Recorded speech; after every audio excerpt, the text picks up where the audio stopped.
Hello, everybody, and welcome.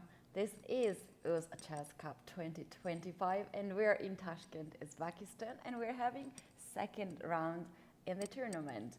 My name is Keti Tsatsavashvili. I'll be your host together with FIDE Master Shahzad Vachier-Lagrave.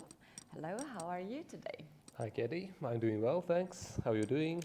I am super excited and hyped. I cannot wait to see what today will bring us. Because yesterday round one was very interesting, and today I believe that we're gonna have more and more excitement.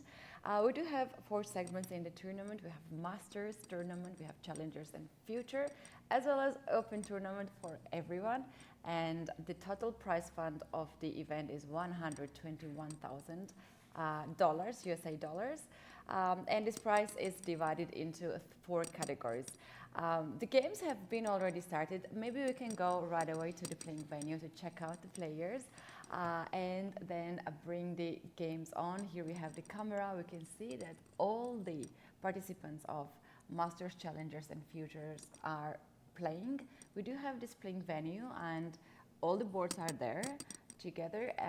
The Open tournament is in the other building, as we do have more participants obviously playing in that event. I think more than 100 participants. Yes, it's more than 100.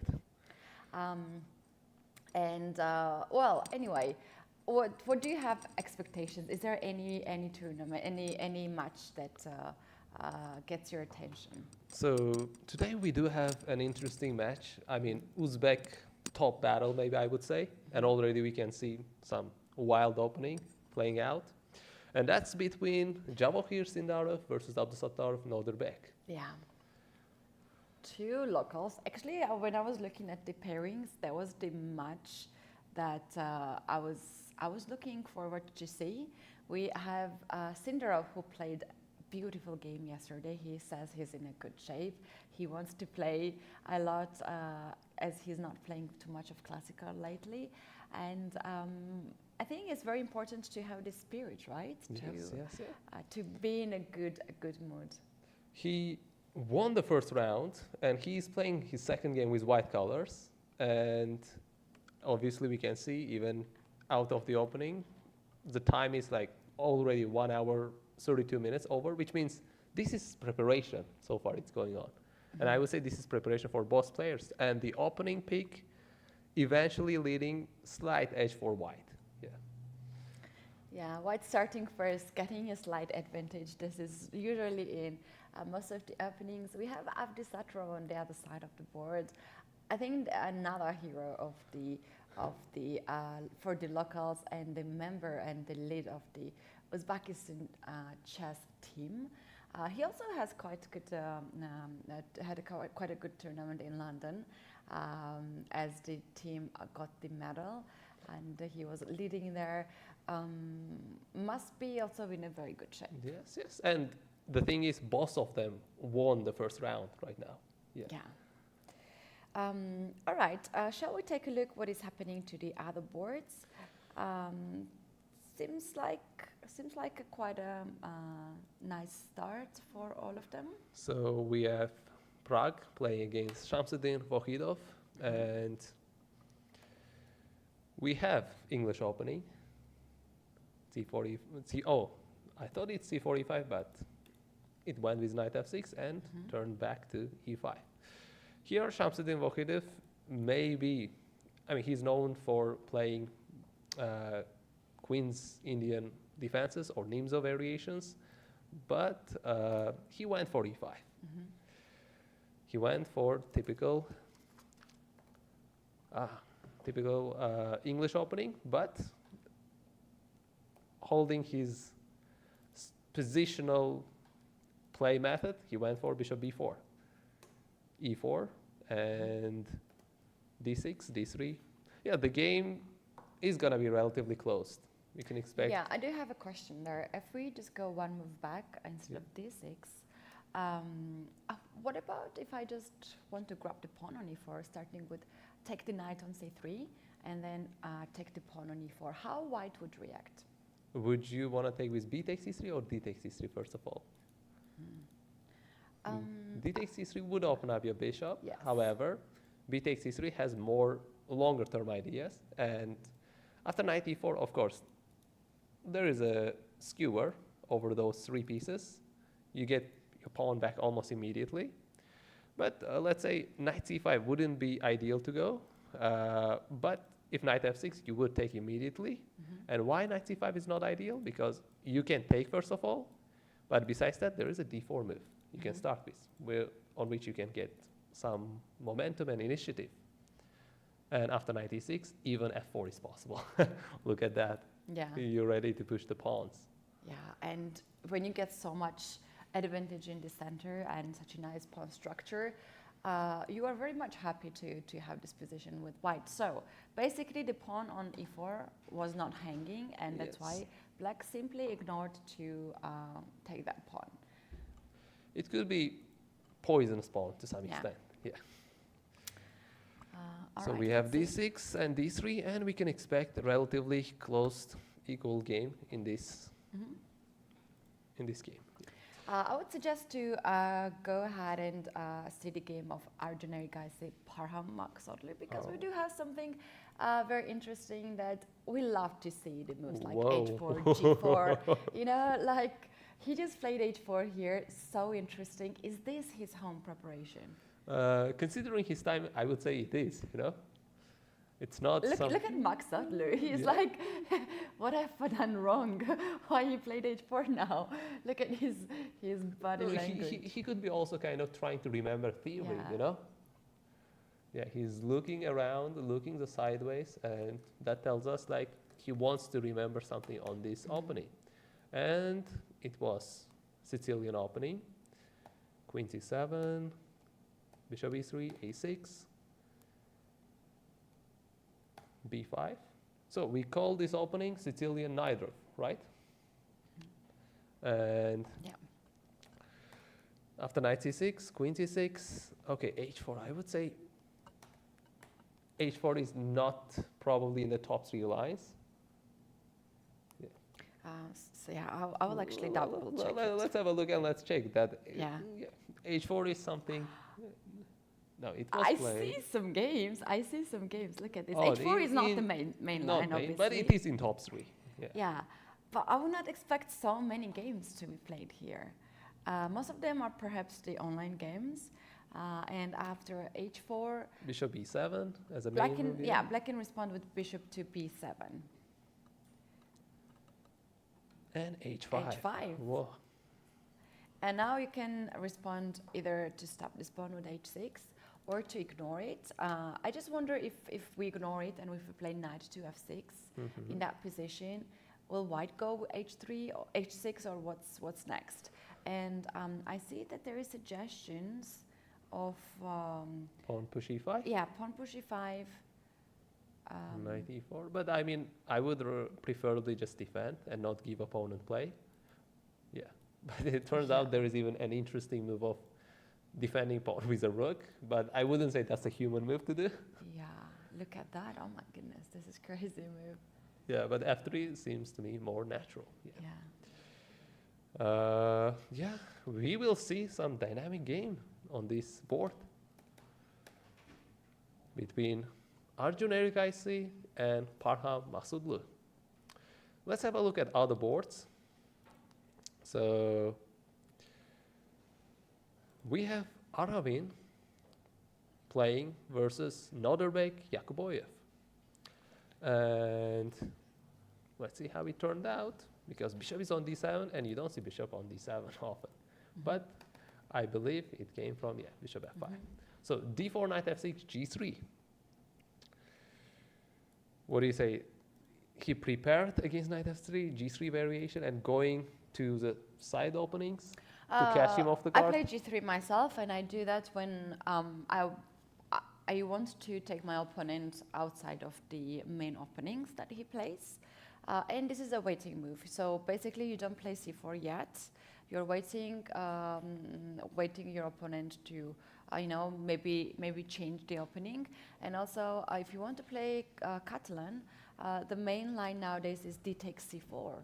right? And it's quite sharp, Yes. so you maybe just want to avoid that opening, and that's why you play this g3 at the beginning. It's not changing too much. You're basically developing your king side first, and then you are ready to play also c4. And alongside to that, if when you play g3 and you play bishop to g2, you also want to play e4, right? Yes. So yes, exactly. you are like challenging your opponent with that. So immediately Nodirbek responded with d5, so that there is no e4 plan in the future. Knight f3, bishop f5, and we do see here knight to h4. And I look at the time, and I think that move was played really fast. So he did expect bishop f5 move, I guess, and bishop d7, bishop g2. So what do you say about knight h4? I don't know. I don't like knights on the side of the board at this point. But also, when you play, if you don't go to the main line, you might have this drawbacks of bishop being developed, right? In most of the openings, this bishop is the biggest challenge for black. Cannot really find the place to put this bishop properly. So. I think it's a normal move. You are just challenging bishop and asking where this bishop goes, and then you can always take back on f3. Yes. This knight belongs on And in case of e5 bishop square. e4, it's just f3. Yeah. If bishop goes to g6, there is knight g6 move, but we can get the center with fighting c4. And in case of take, immediate e4 is possible, but it will be met by c5. So knight c3 first, e6, and then e4. And c5, d5, it's another kind of sharp opening maybe. Yeah. So Nodirbek, Yakuboyev decided to go bishop d7, a relatively much safer move, I would say. So we continue with bishop g2 and c5. And Arapin is thinking, and there are two interesting moves. One is just responding to his take, another is your bishop is already in the diagonal. You go and hit c4. Oh, I like that. This bishop on g2 can be a really, really strong piece. And basically, black's bishop on d7 is not really doing too much, right? So if you bring this bishop on c6, then you are taking away the square from the knight, because knight also belongs on c6 square. So this is a very, very interesting start of the events here. We have these pawns in the center fighting for get more and more space. But I think we might have some kind of swipe off these pawns, and we might have the symmetrical pawn structure with this bishop on g2, which will be biggest threat for black. As you are mentioning, this b7 pawn might be the target. Yes, but as you mentioned, maybe one of the candidate moves might be bishop c6, but it's taking away the square for the knight. So yeah, we're gonna see maybe some open game on this board as well. And moving on, Richard Rappert versus Nepo.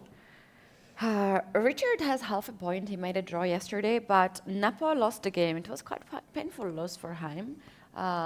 Especially with white color. Yes, and the game was quite sharp, but okay, Sindaro played really good. We have Nepo in his suit, looking sharp today for his game. Of course, he's one of the top players, and he knows how to get rid of the painful losses very easily. But it might somehow affect the mood of him, as it's no one's cup of tea to start the day with a lose, right? Yes. White pieces. Yes. And let's see how opening turned out in the game. So we have d4, knight f6, knight f3, e6. Oh, interesting. Rappert Richard went for almost London system. Yeah. Almost. We do have that c4 move as well. Yeah. So let's see, but he eventually h3, c5, e3, d5, and bishop e2, queen b6. No, it's definitely London system. Yeah. Yeah. So I just said it. I just said that Jan looks sharp today in a suit, but look at Richard. Oh. Is not he the winner of this best dressed player of a round? That's really really fancy outfit. Do you think this is something local, like with the colors or not? I would say that's local now. Oh wow, it's looks something really nice. Richard is one of these players who always like to show his personality, not explore only his fashion. yeah, not only on the chessboard that we love to see his games, but also how he's dressed. And this is so interesting to show the side of you with how you're dressed. And Levon is another person, Yes, Levon Aroni, and exactly. he's like he's really good Stylish, at that. yeah, we very can say. stylish. Yeah. So we have the moves, and that's bishop d6 and bishop e5. How common is that move? I like that move. I like this move. You just put this bishop here on e5. If you want to take my bishop on e5, I'm gonna get the knight here, and this is where my knight belongs. I love this knight to be here, and you have to find a way to get rid of it, right? If you don't take the knight, then what you're gonna do, right? You have to play perhaps instead of taking on e5, perhaps you have to play knight to d7, or knight. You cannot play knight c6. So Yes, basically, you are stopping this bishop. knight to get Yes. here, and if knight goes on d7, the knight doesn't belong on d7 square, right? Yeah. Then you can move this. I mean, you're not bishop back, or threatening you to can- take and get the bishop Yeah. pair. It's just a fourth next move. Yeah. And yeah, bishop can't stay there, being a danger. So it would be wise to get rid out of the bishop maybe for Nepo, and then do that knight d7 move. Yeah. Because once more, if knight bd7, if castle happens, and then you decide to take, you already lost the tempo, so this take is coming with... Now white doesn't go for knight e5, but goes with d takes e5, getting the tempo, and if knight e4, c4, hitting that d5 pawn, yeah, making more and more weaknesses on Yeah, I'm black's thinking position. maybe how Nepo would react here is to take on e5, knight takes on e5, and take on d4. Oh, take on d4, yeah. Yeah, so pawn has to take on d4. Very likely we're gonna have this pawn structure. And this is- We can say queen takes, but it's Yeah. not that Richard move, you know? Yeah, he- probably he will take with the pawn. Anyway, we're gonna have this pawn structure, right?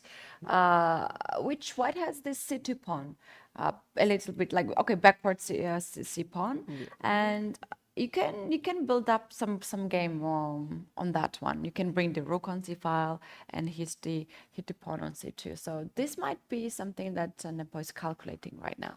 Yes. And what do you think? Where would that bishop belong later in the game? Would that be on d7? Off the board, Off off the the board. board.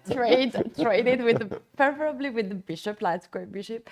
But if the knight also captures that bishop, we'll be so happy, because this bishop is trapped among the pawns. This pawn structure not really allows this bishop to be active. So Or maybe that eventually knight c6 happens, takes. Would you say maybe take with a pawn and go bishop a6? yeah. Possibility. I think that's the possibility. Another way, I think when black is done with the castle and developing of the king side, you can also move the queen from b6. Queen has done here the job. You can move this queen on a5, can go back on d8, d6, doesn't really matter. And then to play b6 and bishop a6. So you need to get rid of this light square bishop, obviously. Yes. Okay, so let's have a look. Let's go back to actually Jawahir Sindarov's and Nodirbek Absatorov's game, because we did see it turned out a little bit unexpected opening, but let's see how it came out. So d4, knight f6, c4, e6, knight f3, d5, knight c3, takes, d takes e4, and e4.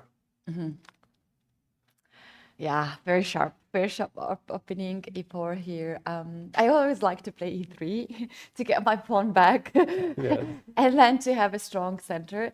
But when you play e4, you have to be ready for all these crazy lines that you might c. Yes. I think black can play here b5, right? Yes, I mean, black can play Yeah. b5. But besides that, bishop b4 move does exist on the board, on this opening. And after bishop c4, knight e4. This opening goes in a way that you let go of your pawns so that you get the initiative, you get the momentum, which means right now, although it's attacked twice, you have a choice of defending with queen c2, but even better would be letting that go and go castle. Let him take your pawn. And Yeah, and after taking here, is there rook to b1? yes, just rook to b1. Yeah, yeah. White has like big initiative here, big momentum. And if you look black's pieces, they even didn't leave their initial squares, you know. Yeah, it doesn't look really good. The bishop on c3 is also can be a target. I've played this position myself actually, and really? yeah, it's quite pleasant to play this one. You know what? Here, if you don't castle with white, I want to play bishop a3 to stop castling, right? And if you castle, very often I do have this variation to get the bishop back on d3 and look for the good gifts, which is everyone's favorite tactic. You give up your bishop, you get the knight, you know, the check, queen goes on h5, and if it works, then it's a checkmate. We have a little bit different version of making that work, where we don't go with bishop, but we go with queen. Okay. And once bishop is away, we go with a knight. We want to get there. And once g6, we go queen h3. And if h5, g4. We are comfortable. We're not even kind of risking the king, because where are his attackers? They are sleepy. Yeah. Not moving at all. And look at this situation. Queen, knight, dark square bishop ready to get, light square bishop ready to get. And there's also rook left, rook b3, rook g3 is another move. So you have so many pieces in that, and then a pawn on g4. Yes. And of black course, knight f7 tactics anytime as well. black has not much pieces on the king side. So this is really, really good position for white. So Nodirbek Satorov decided to go for b5 variation instead. And we have e5 move. I would say the main line in this opening. The knight d5, knight takes b5, knight b6, bishop e2, knight c6, bishop e3, bishop e7. So far, I guess both players are following main moves, main lines of this opening. Knight c3, bishop b7, and castle. But one thing is interesting. Vachier Sindarov, I would say he's still within his preparation, but Nodirbek Abdusatorov, he's figuring out, because if you just look at the time, there is already almost 20-minute difference. Yeah, why is that? What do you think? Why was it a surprise opening for Abdusatorov, or? I think he didn't expect maybe e4 move. But we do have times here. Okay, it turns out initial moves were really fast. Even after b5, it was responded within 9 to 8 seconds. The moves happened really fast. And he took almost 5 minutes for bishop b7 move. And although there are 3 choices could be done, but bishop b7 is still kind of main move. And after castle, he took another 2 minutes for doing queen to d7. But where exactly did he think? How his time is a lot lower compared to Vachier Sindarov? Or do we have a wrong data? I'm not sure. No. Like when I'm looking at this board on the screen, I see always Abdusatorov sitting and thinking aloud, and Sindarov is walking.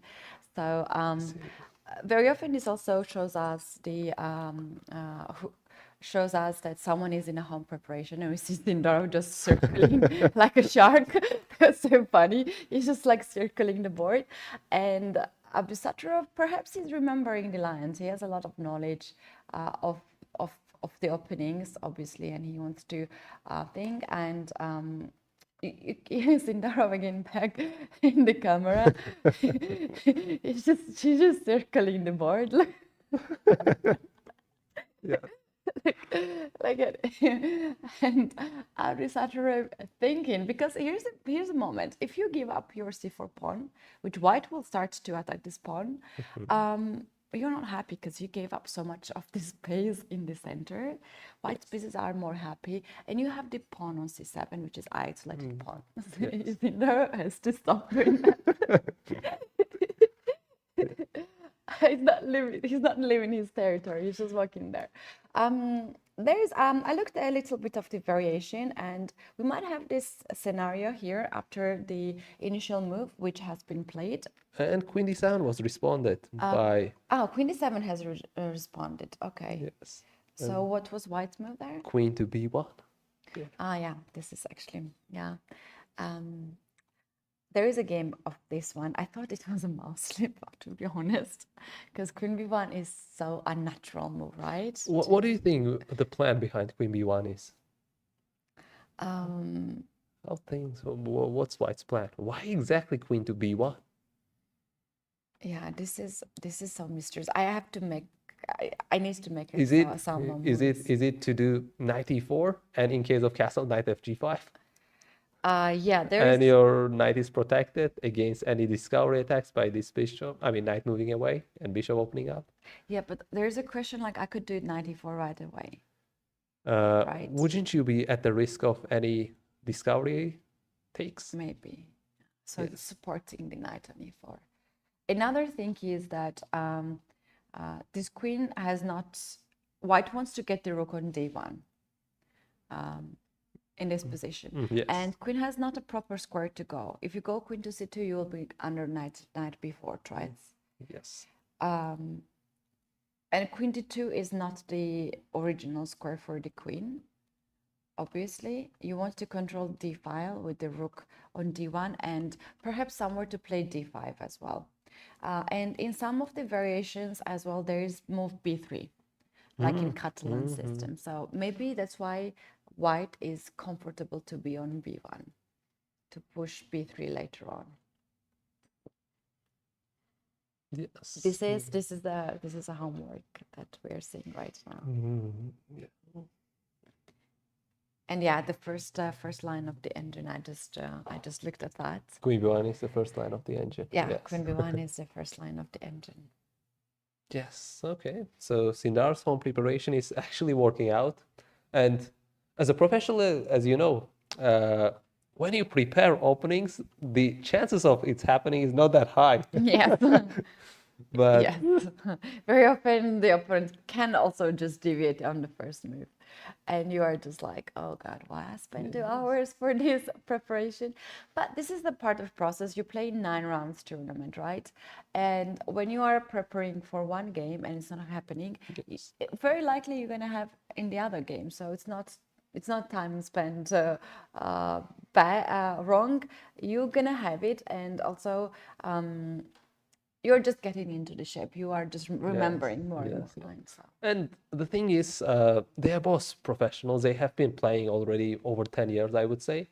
So over 10 years knowledge as well, let's say, something they have seen maybe 7 years ago, 5 years ago, could just appear, you know. What you prepared 5 years before is now, and then I mean, we have seen the face of Mahsudli. He was looking sideways. He was trying to remember those lines. Maybe he did see these maybe a couple of years ago. Yeah. Right. So we do have chat also, which is a bit delay. We do have 15 minutes delay, guys, because of the fair play check, and there are a lot of measurements of fair play check.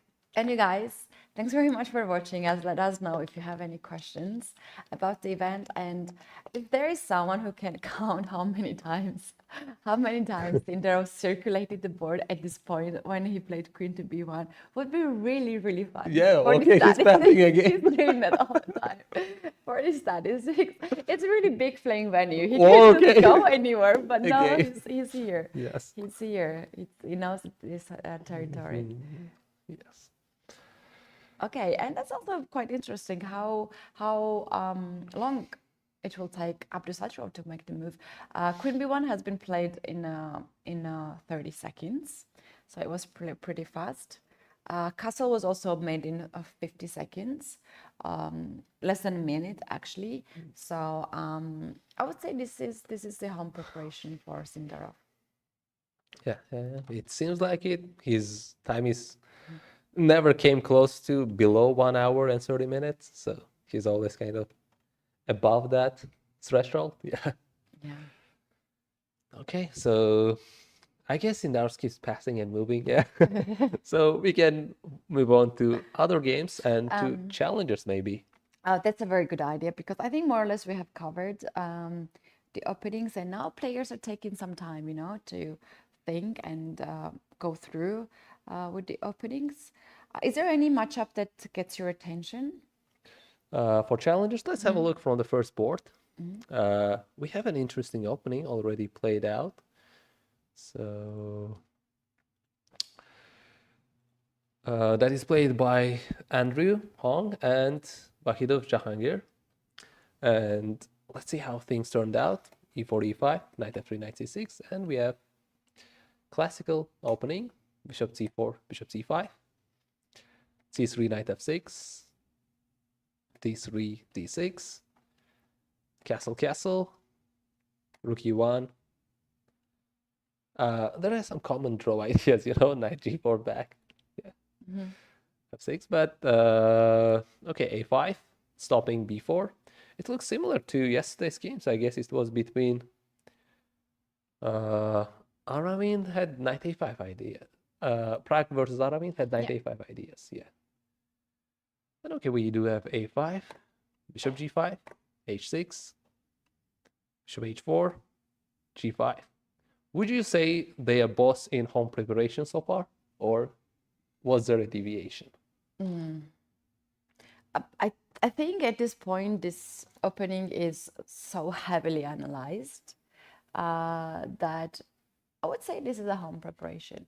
And I see that Black spent a lot of time later on after G5. Right. Yes. Bishop G3.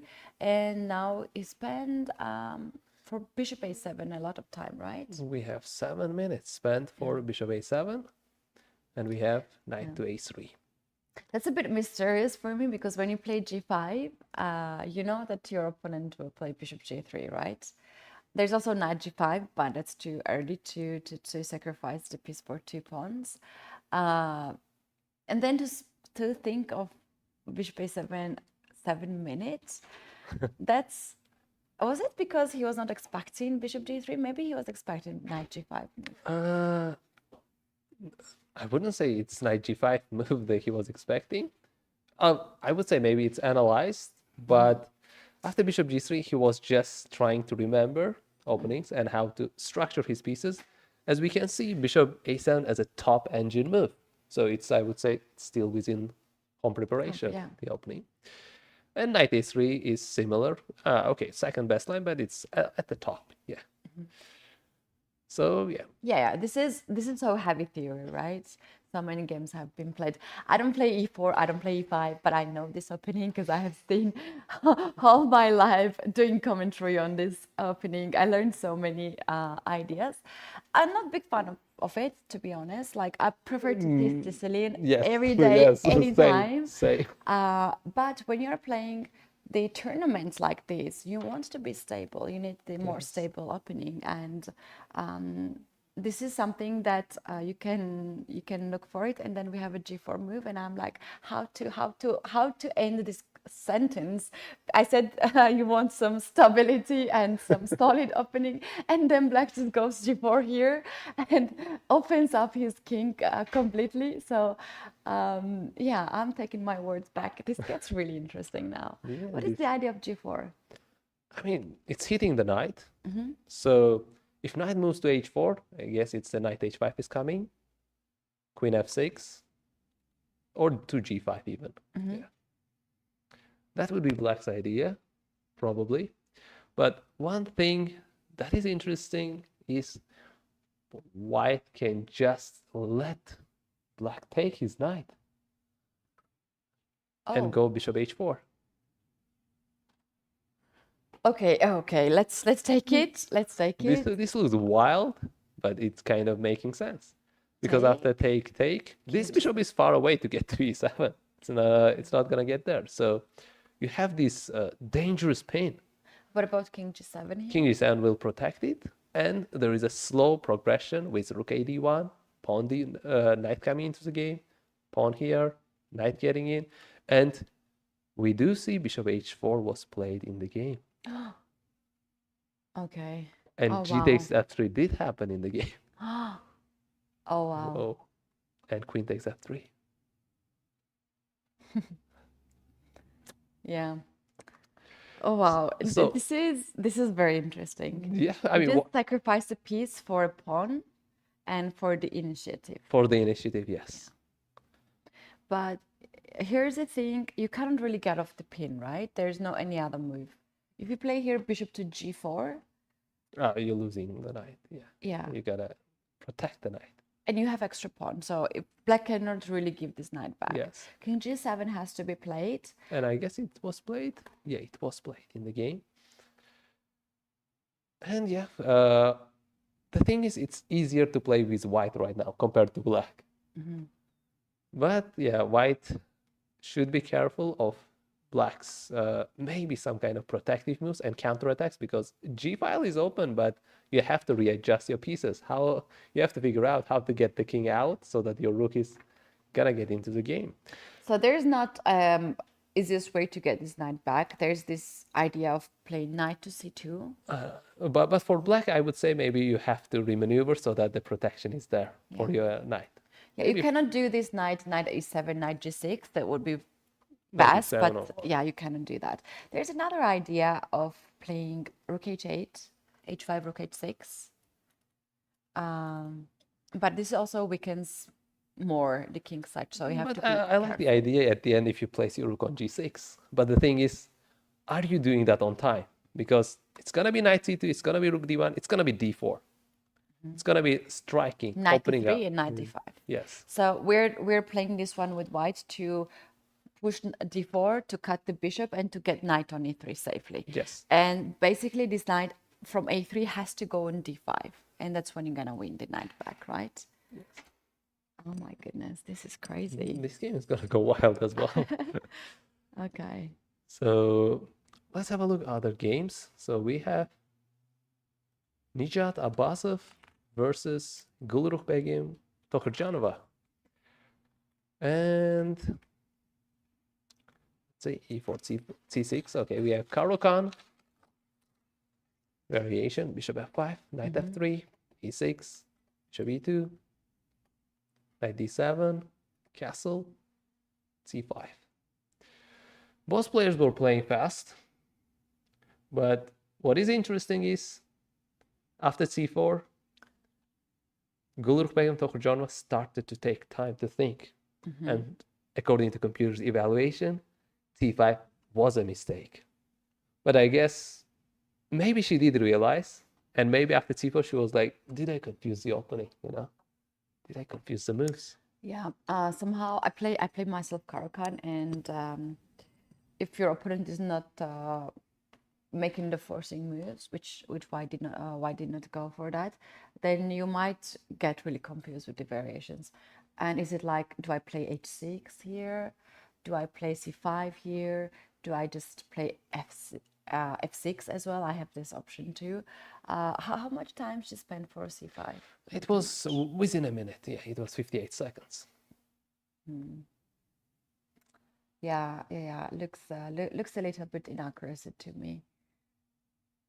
This one, because after c4, black's biggest problem here is the king side. You can't find the squares for the knight and the bishop. There's only one square for them, e7 square, and you can't really put these two pieces there, right?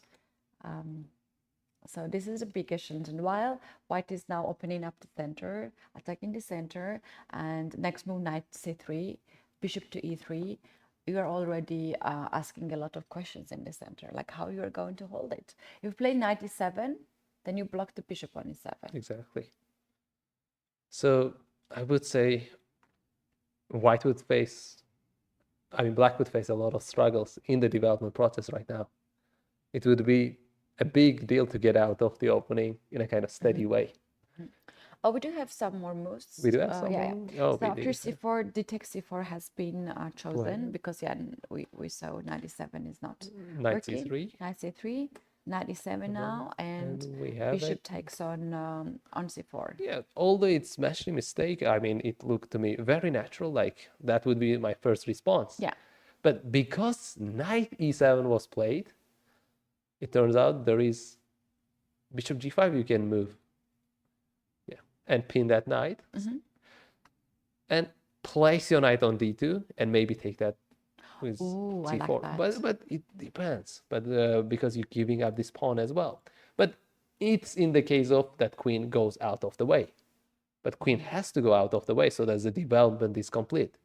Let's say queen moves to c8 especially. C8 is like, you can see how d6 squared looks good. Yeah. You just go knight d2, heading for this. And if takes, you can go for knight b5. Yeah, and next move you take knight c4, knight e6. This is really good position. And yeah, although it looks wild, it's not the first thing you consider as a human. The first thing is like you already got the center, you want to fight in the center. Yeah, but I would say most of them are already out of the opening, out of the home preparation, and it's the middle game happening right now. Yeah. Yeah, bishop c4 is actually mostly played move. In the games that we have at the database, it's actually more played than bishop g5, which is quite natural move, right? Bishop c4, just getting back. But I like the idea of bishop g5 actually more. Bishop g5 is like the thing is. Do you know about the marshmallow effect? Marshmallow. You want to take one marshmallow now, or later two, or later four. It's the same thing. He's taking back the pawn. He's like kind of, yeah, I don't want to kind of. The advantage is obvious. It's like white is better still. Yeah. Yeah. In bishop g5, he's letting the pawn kind of stay on the board for a little bit more, and then later on, yeah, he will take back. All right, let's see what happens. I think the idea of white to capture the bishop c4 was that black's natural move here to respond this idea to develop is knight c6 to open up the dark square bishop. But if you do so in this position, there's a powerful move d5. Yeah. And again, look at this position. You have your king in the center. I'm going to open up the position fully. If you take on d5, I'll take it back with the queen. Yeah, heading for it, heading for a checkmate. No. Or do you want to take it as a knight? Any move would work. Or bishop. Bishop can also work. Knight can also work with bishop g5 ideas. Yeah. So this is quite nice position for. The thing is, because there is, besides the knight g5 move exists, I'm more leaning on queen d5. Let's say he protects. I mean, she protects with bishop e6. Queen just moves away. So you don't want to have that isolated bad pawn. So bishop c4 takes. And yeah, I mean, there is e6 move is coming as well. Yeah, I mean, again, as I said earlier, it's a big job right now for black to make successful development. Yeah. Yeah. Sometimes the things can go really wrong in Caro-Kann actually. I've experienced that myself a lot. We have to shout out to Bagim Tohinjanova for being only a female participant in this competition. We do have masters, challengers, and futures in this tournament. In the open tournament, we perhaps have women playing, but she's the only woman here in this playing venue. We can see her right now on the screen, and this is a powerful move from her side to accept the challenge and to be a participant in the event like this. I see her opponents like every day. They are grandmasters, 2600 rated, 2500 rated. So that's gonna be really, really tough challenge for her, but I'm sure she can handle it perfectly fine. She's international master, 2400 player rated player, and as I remember, she just changed her federation back this year. Back to Uzbekistan, yes. Yes, she was representing US for some time, and now she's back to her home country. Yes. So yeah, bishop c4 is the last move, and she's taking us some time, which is reasonable here. Things can go really wrong if you don't, if you're not careful here in this position with black. We'll maybe go forward and check out how Ivanchuk is doing on the next board. Yes. Look at Whoa! in this Look at position. that. Oh wow. So Ivanchuk has bishop pair, and he's up a pawn, but he's slightly behind in the development. Shall we take a look very quick what happened here? Okay, let's have a look from the beginning. So We have Ivanchuk. Ivanchuk Chucky on the screen just having Sip of water. yeah. Look, he likes to walk. Yesterday he was walking all the time, yeah? Yes. And during the game. Yeah. The thing is, you look at the video and you think like there are spectators, but those spectators are players. Yeah. Yeah. We do have a fun zone, which is a little bit farther in the hotel, and they do have screens actually. Yes. They're watching us now. Hi guys. And without 15-minute delay. Yes. So yeah, greetings to everyone there. Let's see. I'm so curious what happened in this game. Okay, so c4, e6, knight c3, bishop b4. Okay, we have typical Nimzovich variation. Queen c2, castle, a3, bishop c3, queen c3, pawn to d5. C takes d5, knight e4, queen to c2, e takes d5. Bishop f4.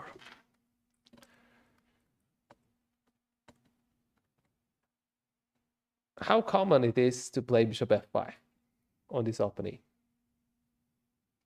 I don't know. I like automatically would play c6 here, but Yes. this is a very good question. I'll just go Or ahead and knight c6 going in a more forced way, more aggressive.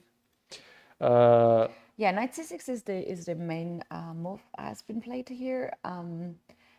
Bishop f5 is the second main move. Second way, yes. Yeah. Yeah, interesting. What's the idea behind the bishop f5? Why you're giving up the pawn? Because you have a lead in the development. That could be the biggest reason. Yeah. Because queen is developing 2 moves, bishop is developing another 2 moves and getting it back maybe 1 move. So black is getting more or less 5 moves in this opening. Yeah, almost 5 moves wasted by black. I mean, by white to reach this position. So black is getting that extra moves. And knight c6, f3, knight f6 back, g4. There are 2 responses, it turns out. You can respond to the attack and just go back to bishop g6, or go for knight to d4, which is kind of wild because you're threatening that fork on c2. And yeah, take is just immediately blunder. Black gets the exchange. He will be exchange up. So the preferable response for white would be saving against that either move, rook c1 or d1, where we can get our bishop to safety. Yeah, very interesting position. I was just looking at this variation, and I just learned that the more accurate way to play here with black was to, after bishop f5, queen c7, queen takes c7, bishop takes c7, is to play rook to c8. Rook to c8. Yeah. So point being that when you go this bishop back on f4, you play knight c6 now. And if white goes with e3, e3, then you go g5. Yeah, I like it. Then you go bishop to g3 and knight a5. You're going after the rook. And white is struggling here. Yes, yeah. So it is better not to allow even knight e4 on the board, I guess, yeah? I mean, kicking that knight e4 maybe earlier. Because if your pawn is attacked, you have a time to counterattack his pawn back. But of course, it requires a little bit calculation. But at the end of the day, I guess white is getting 2 pieces. if the variation unfolds. If black just kind of goes with the flow with his initial idea. And of course, after f3, we would expect him doing an adjustment of going back. After which we can see once knight e4 is not there, g5 is not there, where white can continue his normal development with pawn e3 and maybe some g4. Oh, very sharp game. Played by both players actually. I like this approach that black is also having to give up the pawn for the initiative. G4 has been played, bishop to g6, Okay. and there was one more move as Ivanchuk is walking. We can see He's him walking. Yes. He did make the move. Yeah, we will see this move hopefully soon. There is possibility to play g5 to hit the knight. There's possibility to play h4 to squeeze the king side, and there's also possibility to play rook to d1. And Ivanchuk made this move very fast, so he is in his home preparation. I mean, both of them may be already out of the opening and on the evaluation phase. Yeah. Because both of them are thinking. And if you look Ivanchuk's time, it's below 1 hour and 10 minutes. Somewhere he got surprised, but maybe he did remember it and then going faster. And the time that he got surprised was maybe on that bishop f5 move. That's it. Because that's where he started thinking for over 6 minutes for queen c7 move. Well, we're gonna get back to this game, obviously. Let's take a look to last two games in this tournament, Challengers tournament, and we can go back and check the tournament, Master tournament. We do have some updates there as well. So we have Makun versus Vitaly Sivuk. And Vitaly Sivuk had a victory yesterday over Ivanchuk. And it was with white. And today he's playing against Makun with black. And looking at the position, black has bishop pair, white has double pawns. Seems he's doing all right. Yeah, quite standard setup of this opening, right? Yeah. And totally, he's not in the danger of any kind of white's momentum or initiative. The game is relatively closed, but it can come down to pushing a4. But again, if no response, knight d7, it's still solid for black to keep going. And the opening unfolded like, we have Spanish Ruy Lopez. And we have d4 by Makun. And d6, c3, bishop g4, bishop e3, knight a5, and knight g4. That's how black ended up getting the bishop pair. We have b4, knight to c6, h3. Computer didn't like that move. Maybe it was a little bit waste because sooner or later knight e3 would happen by itself. We didn't need to waste a move, or Makun didn't need to waste a move. Maybe just pushing d5, letting the knight to have not a proper square, queen knight back, and queen e2. And in case that take happens right now, we have a queen to take it back. So I would say maybe doubling up pawns were not ideal thing to do for Makun. And that d5 move would have saved him from doubling up his pawns.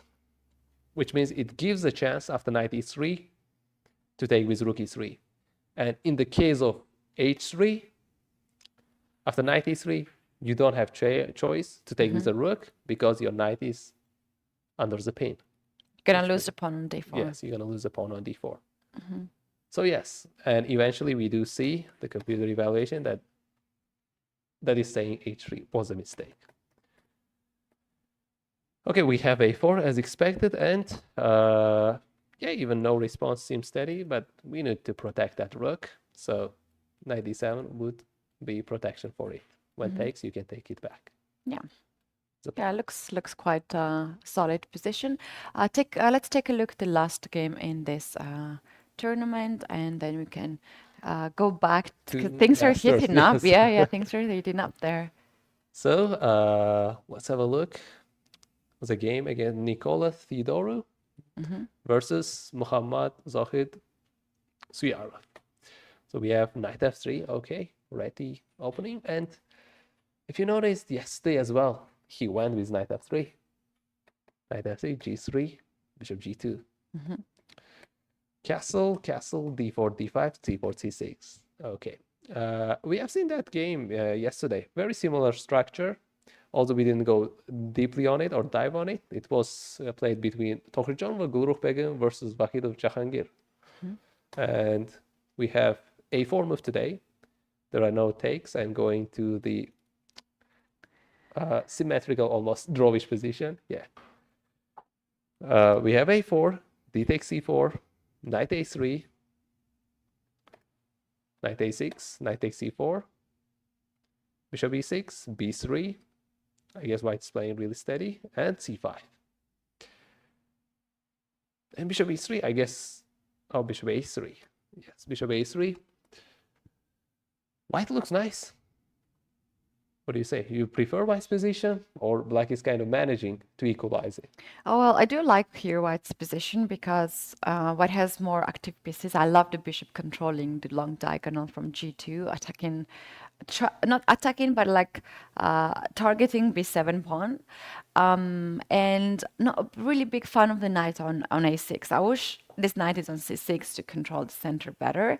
But it is black to move, right? So Yes. maybe black can try to do some things connected to this diagonal as well. G7 Yes, bishop is G7. quite strong. So I don't know, something like knight to knight E4? e4, knight d5 with knight b4 idea would make some nice threats also on the board. Yeah, I mean, I like knight e4 move. Yes, utilizing the bishop, and that also protects c5 pawn and attacks d4 pawn immediately. So white needs a protection of that with pawn e3, and we can see rook c8 move unfolding. But structurally, I would say it's still really easy for white to play because you just want to place your rook, queen out, get the rook in. Yeah, it is still common opening idea for white, but to manage black's pieces, how he's gonna adjust it, he wants to play, I guess, rook d8 somewhere, but what do you think? Where would be queen's ideal square? Queen c7, queen b8 can do a work here to hide the screen there and to bring the rook to d8. Because as you mentioned, this queen is not really comfortable here on d file, especially if white gets the rook on d1. And this is a typical idea to get this queen on b8 in these structures.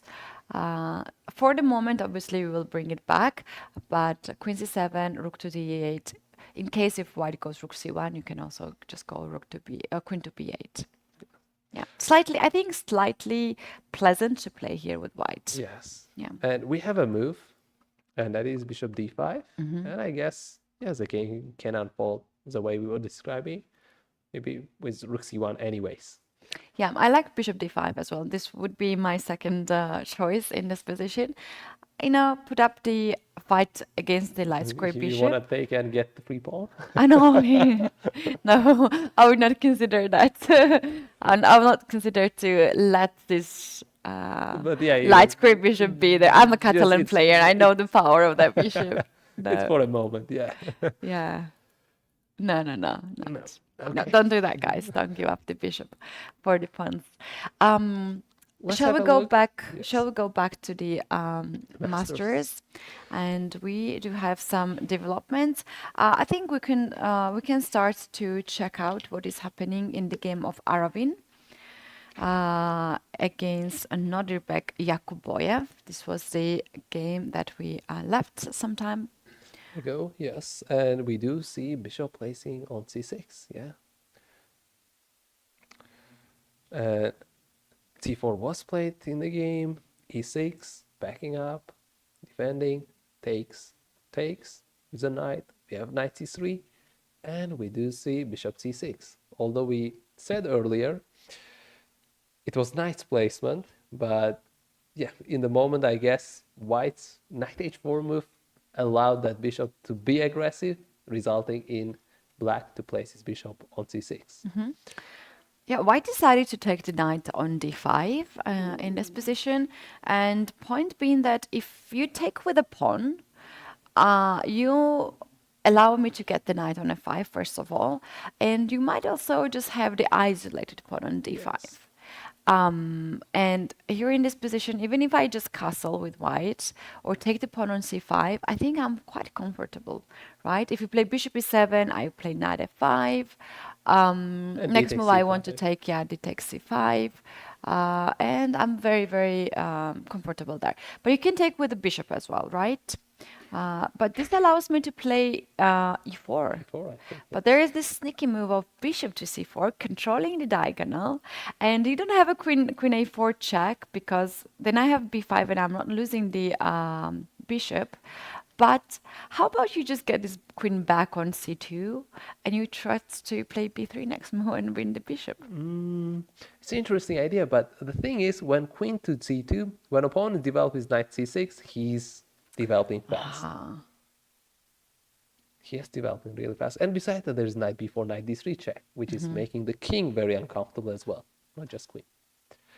And I would say that's why you gotta get back to where you came from, which is queen to d1. How hard is to figure it out that you have to get this queen back?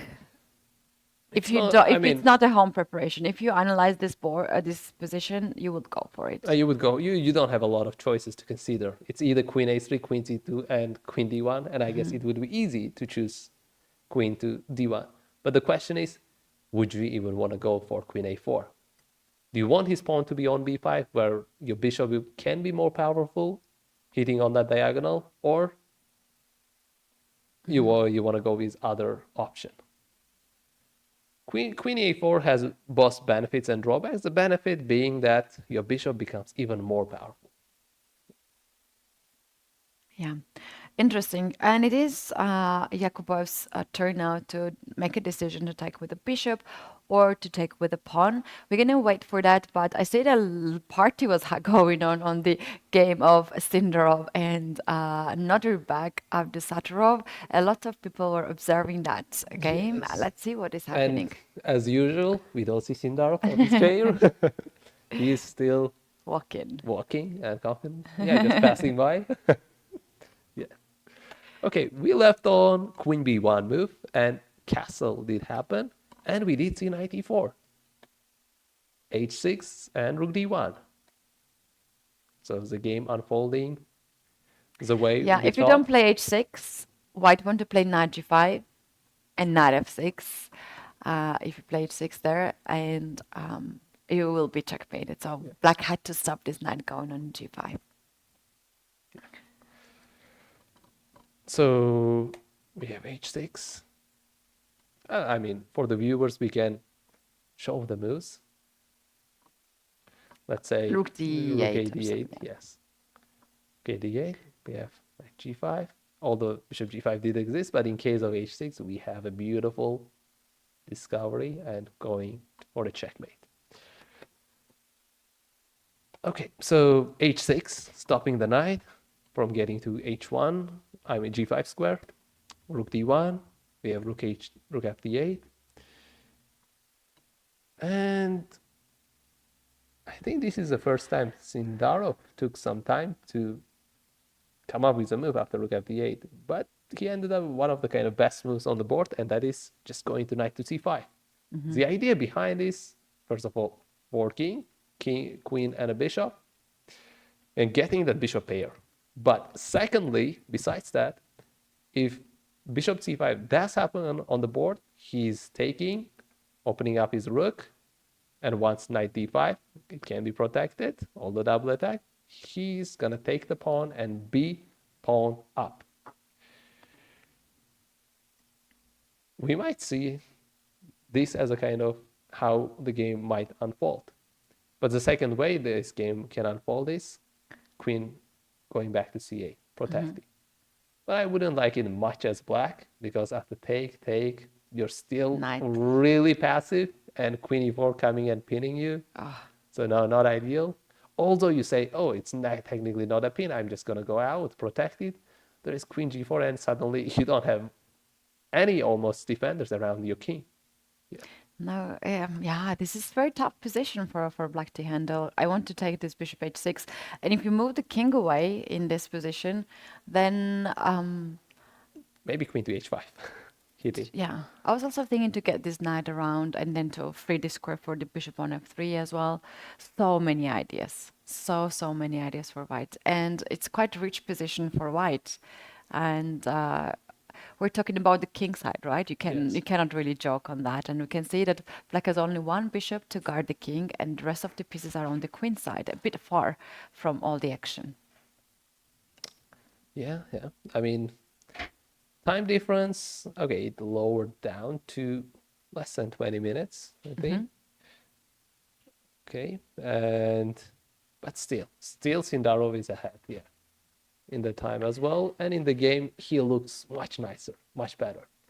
Yeah, I do have a feeling that he has prepared this one, and he is very confident because it's his home preparation. The opponent just went for it, yeah, it is. The fact that he's spending so much time walking, it means that he doesn't necessarily need to sit down and think, because he already knows what will happen. We do have moves on the board already. Yeah, bishop takes, pawn takes, and knight d5, and he flips out bishop c4. Yes, that's what we were expecting to unfold, and it unfolded the way, because the Azala... And he leaves the board, right? Just looked... Oh my goodness. Yeah. Yes, he leaves the board. The thing is, he's not just walking, You mentioned yesterday, you think better when you walk, yeah? Yes. And maybe he's the same, He's walking not just to look at the games, but to think in his mind and to look at the board from different perspectives. We don't see him looking on the board. He's just walking, you see, back and forth. He's thinking in the mind right now. Yeah. Yeah. He's not spectating other games. Yeah, there is one grandmaster. I will not name whom. I think all the chess players know him. He's basically torturing opponents, and I knew about that, but I also experienced myself. The moment I make the move, he blisses out the move, and you don't want to leave the board, right? And the thing is that you are ending up the game. He has like 2 hours at the board. He gets also extra 30 minutes, and you are just like you don't have a time to like take a break, walk. You have to sit down for 5 hours. You cannot walk to go to the restroom. You cannot take a water or like, I don't know, tea or something. It's a pure torture. And at some point, he was gone from the bus walking. But the thing is, if he walks, you make a move and you leave as well. He sits there also with you. Like you both sit down together. And there was one moment when he left and I was like, this is my time. I made the move. I left the board. I never came back for half an hour. I was walking also myself because of course he was not doing this on purpose, hopefully, but for some people it is so much needed to walk a little bit. This is maybe it doesn't look like, oh, chess is not that sport, it's not a physical sport why you need to walk, but your body actually walks faster. Your blood circulates, and it helps the brain to think faster and everything. So yeah, I totally understand what Sindarov is doing right now. Well, the thing is, on average, I mean, scientists say you can concentrate for 40 minutes, After 40 minutes, you got to take a break and come back. And there is something called even Pomodoro something, 25 minutes and 5-minute break. But anyways, for chess players, the thing is, they can focus over 5 hours, and that's not that hard, but it depends on their stamina. Are you playing the same level that you started in the beginning, in the middle game? Are you going after 5 hours with the same power or not? Yeah. And with the walk and around, he's getting his blood flow, better. And at the same time, when time pressure happens, when he sits down, it's like for him, I wouldn't say new environment, but it's not like he was forced to sit in that environment for 5 hours, and right now he's like, on more tired mode. He's walking, which means kind of he's changing his environment a little bit and more. Look And at yes, in the background, he's thinking. He's not just spectating on other games. Yes, he's calculating first line, second line, and it could be maybe one of the way of giving psychological pressure to the It opponent is as well. like let's be honest. Let's talk about this topic. It is so important with these two players. They are the top players of the country. Yes. This tournament is happening here. They are teammates, and I'm sure very good friends. But in the end of the day, this is the competition between two of them. To win the game is so personal for them, right? They want to be the one who won the game, and I'm sure there's a lot of on the table for both players. So for Abdusattorov, he might is not feeling comfortable because he's the one who has to now defend their side. He has to guard some of the weaknesses and because he's also a very aggressive player, right? He likes to attack and everything. So the fact that he's spending so much time, he just wants to get out of this pressure and then to have more or less like equal conditions to play. Yes, and here is one extra info I want to bring up. Last year in the first UzChess Cup, Abdusattorov ended up getting the first and second place, and ended up getting second on tie breaks. But the thing is, he did have 3 victories and 5 draws, which is like more than any player. Like when it comes to victories, like 3 victories is a kind of really high result on this level, elite level tournament. But he had 1 loss.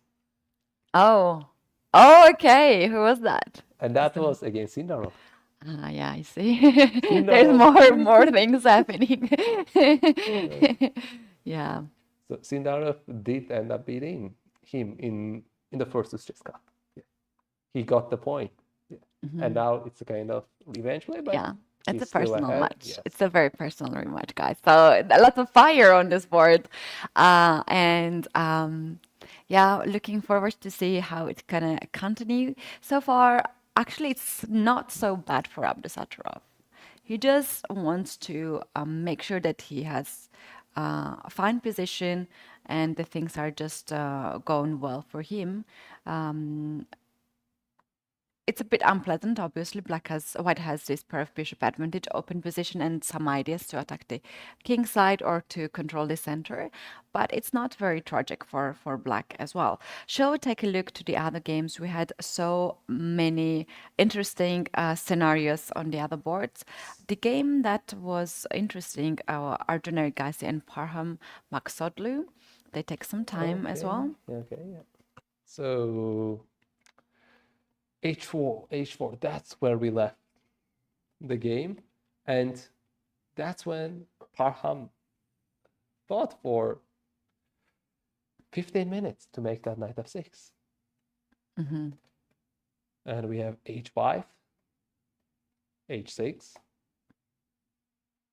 e5, attacking the knight going to e4 for the exchange, bishop d4. I was expecting maybe knight takes e4, but bishop d4, knight did exchange, queen e4, and queen e2, bishop b7, queens exchanged as well. Long castle? We do have long castle, bishop e7, rook d4, bishop c6, and rook to h3. Oh, I love that move. Yeah, getting the rook into the game. So to get rook on d file, you had to develop your bishop.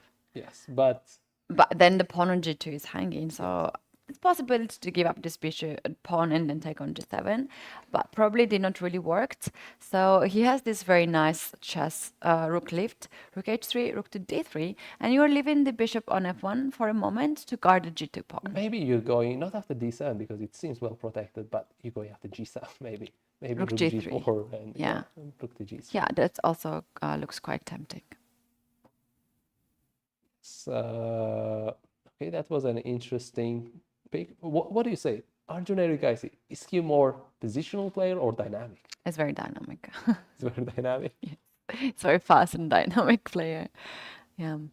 But considering he's kind of going for more kind of end games, and I've seen his game before as well. Uh, remember exactly on which the time, but it was against Shamsuddin Vachier-Lagrave, and it was in Olympiad game, I guess. And they went positionally, both of the side went amazing. And unfortunately, at one moment, Shamsuddin did make a big blunder. But time on the clock, maybe it was like 8 minutes to 2 minutes. And Arjun guys, it was like 2 or 3 move tactics.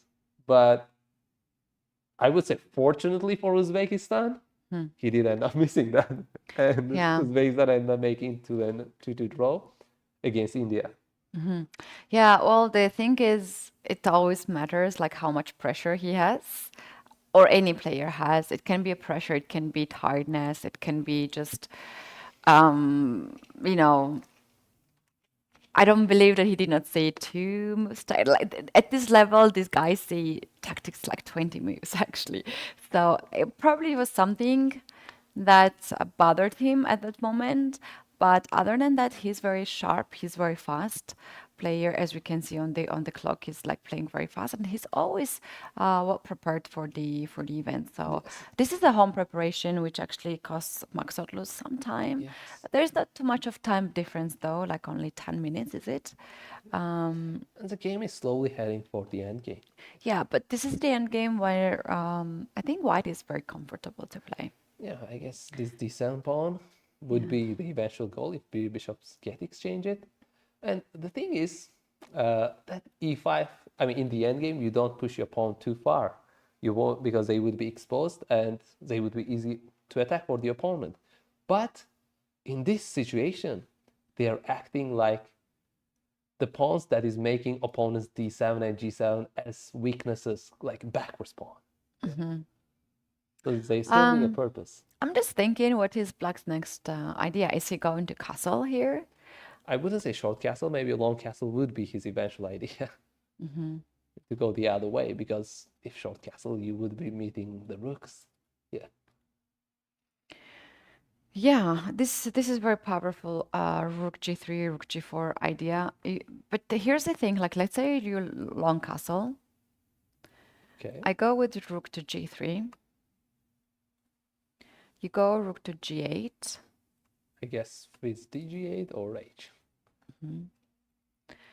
And I would probably consider a move like bishop to b4 here. Yes. To trade the dark square bishops. The question is that white is very active and black still needs to figure it out what's the plan, right? How to continue to play. But immediate castle weakening a6 pawn, so white can go for a4, which means right now black would end up with isolated pawn. And of course, this idea is still on the board. There is no b4 because the rook is protecting the b4 square. The next game that we can take a look is Richard Rapport against Jan Nepomniachtchi. This might end very fast because we do have symmetrical position, only 2 pieces on the board, and looks quite quiet one. Yeah, and Nepo is already not that much interested in his own game. He's looking to other games. I mean, he's like, okay, there is nothing much else to do in this game. But I mean, his pawns on a6 and b5, which is light square, he has to be accurate. But other than that, what is there to be concerned about? So it's heading for a draw, maybe. Yeah. We can see maybe a repetition of these moves, back and forth. Yeah. 35, bishop 7. Yeah. Yeah, and also when you have tournaments as strong as this one and many more games to go, you don't really want to burn yourself here in this position. There's not too much of weaknesses for any of the sides, so draw would be quite logical result. We need to take a look at the game of Pragg. We have not seen that against Vachier-Lagrave. And then the other game, Aravin against Jakubov, and we can take our first break, I think. At this moment, the players are taking some time to cool down the position. So what is happening here? So we're left on the 6th move, and we did expect closed game. But okay, knight c6, h3, 6 knight e2, okay, b5. An interesting pick and strategy by Shamsuddin. You want to strike, you see? You want to open up the game. Bishop g2, rook to b8, castle, bishop back to c5, rook to b1. Still relatively closed, I would say. All the chances to open for both sides. King going to h2, h6, f4, takes, knight to d4, f5, a5.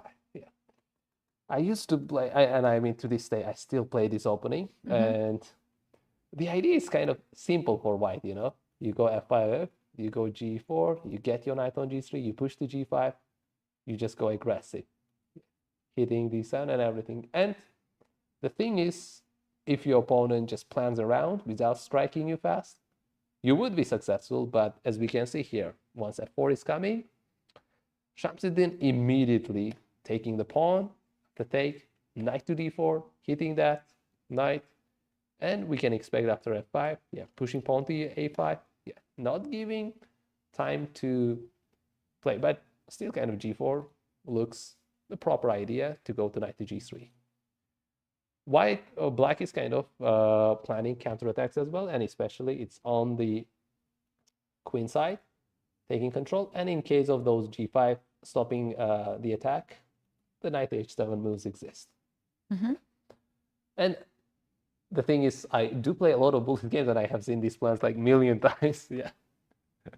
And g4, we do have seen g4 on the board.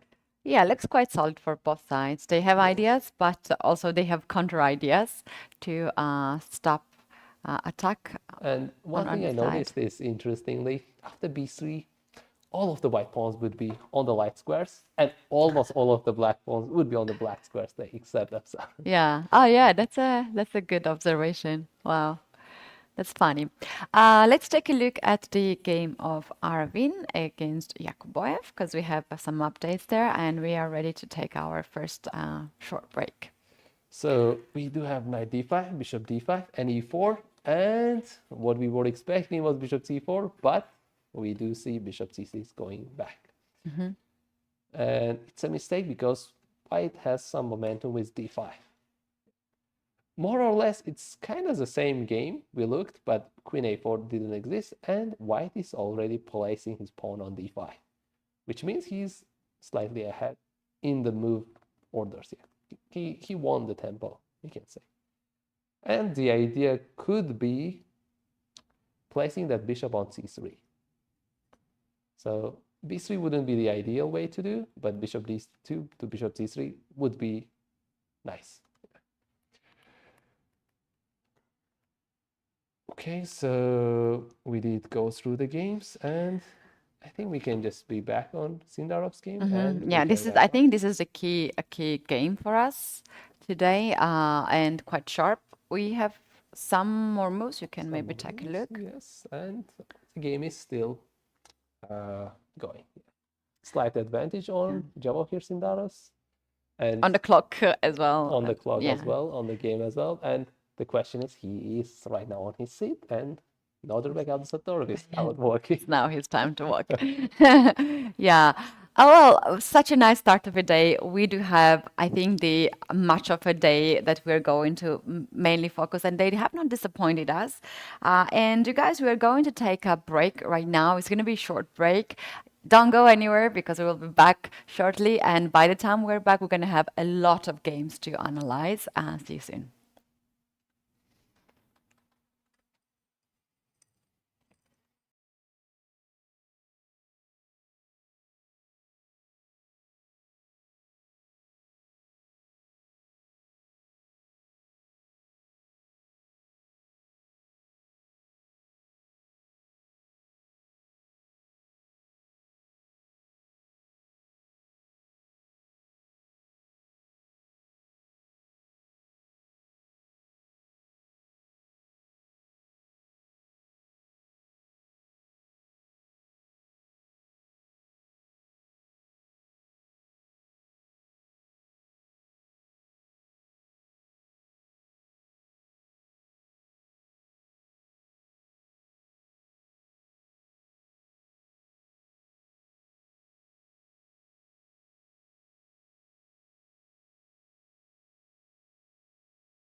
And we are back. This is UzChess Cup 2025 round 2 in the studio. Katty and Shahzad with you, and we do have quite interesting matchup right in front of us on the screen. And this is Abdusattorov again thinking in his position.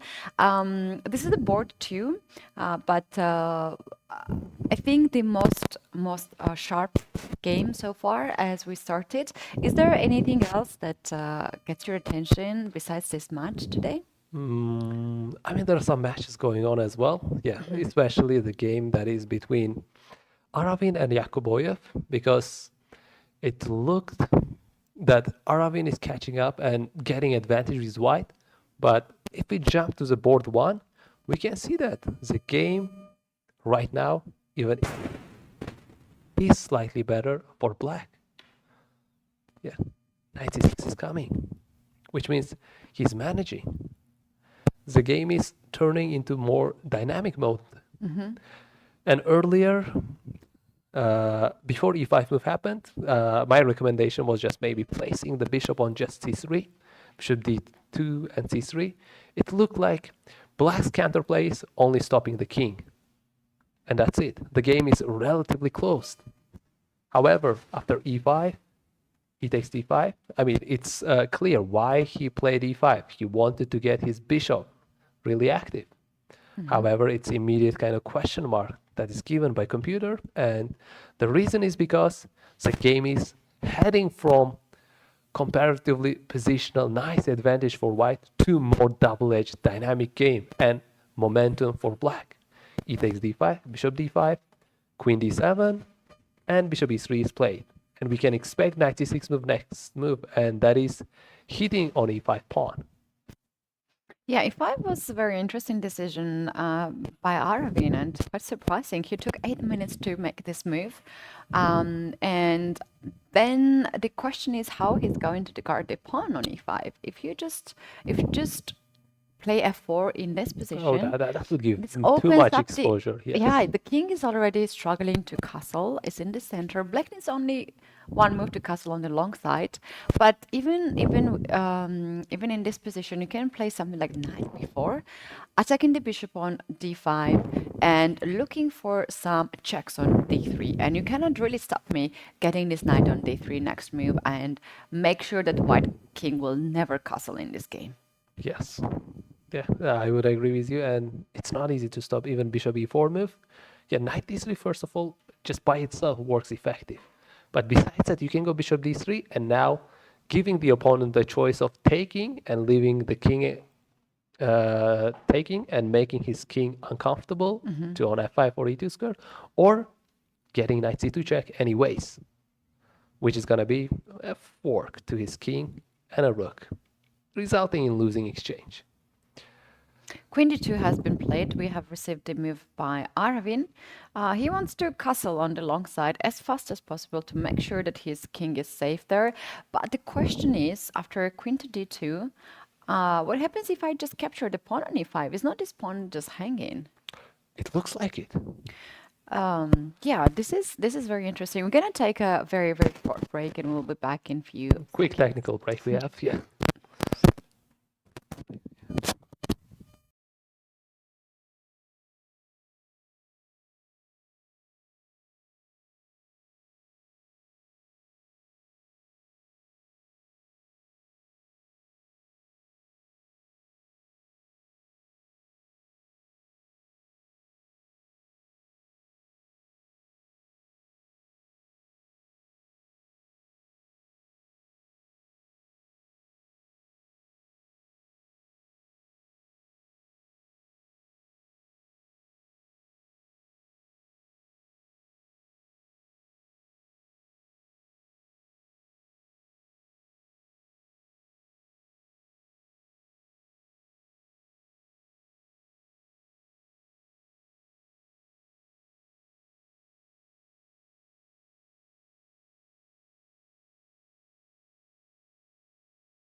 And here we are back into the round two. Very sharp positions, and very soon we're going to have also time scrolls in most of the games. We were looking at the game of Arjun against Nodirbek. Yakuboyev, and it is quite sharp position. Bishop e4 has been played actually in this game, and Yakuboyev is taking his time. But you know, the game between Richard Rapport and Nepo is going to get to the end very soon, but we're missing a piece here. It was so calm position, equal position, not too many things, and now the knight is gone. All the pieces are gone. First of all, can you please tell us what is happening here? Is it an equal position? Right now, yeah. At the first sight, we look at it, it's like, oh, white is up a bishop. But once we look at the color of h, it's h8. That is opposite colored bishop. Like, it is gonna end in a draw very soon. And g4 is coming. So you have a choice of moving away your bishop or taking, but either way, it is draw. Like, let's say, king d6 is played, g4, let's say you decided to take, and there is h-pawn extra, by the way, we should not forget about it. Takes, bishop moving away to d5, we push the pawn h5.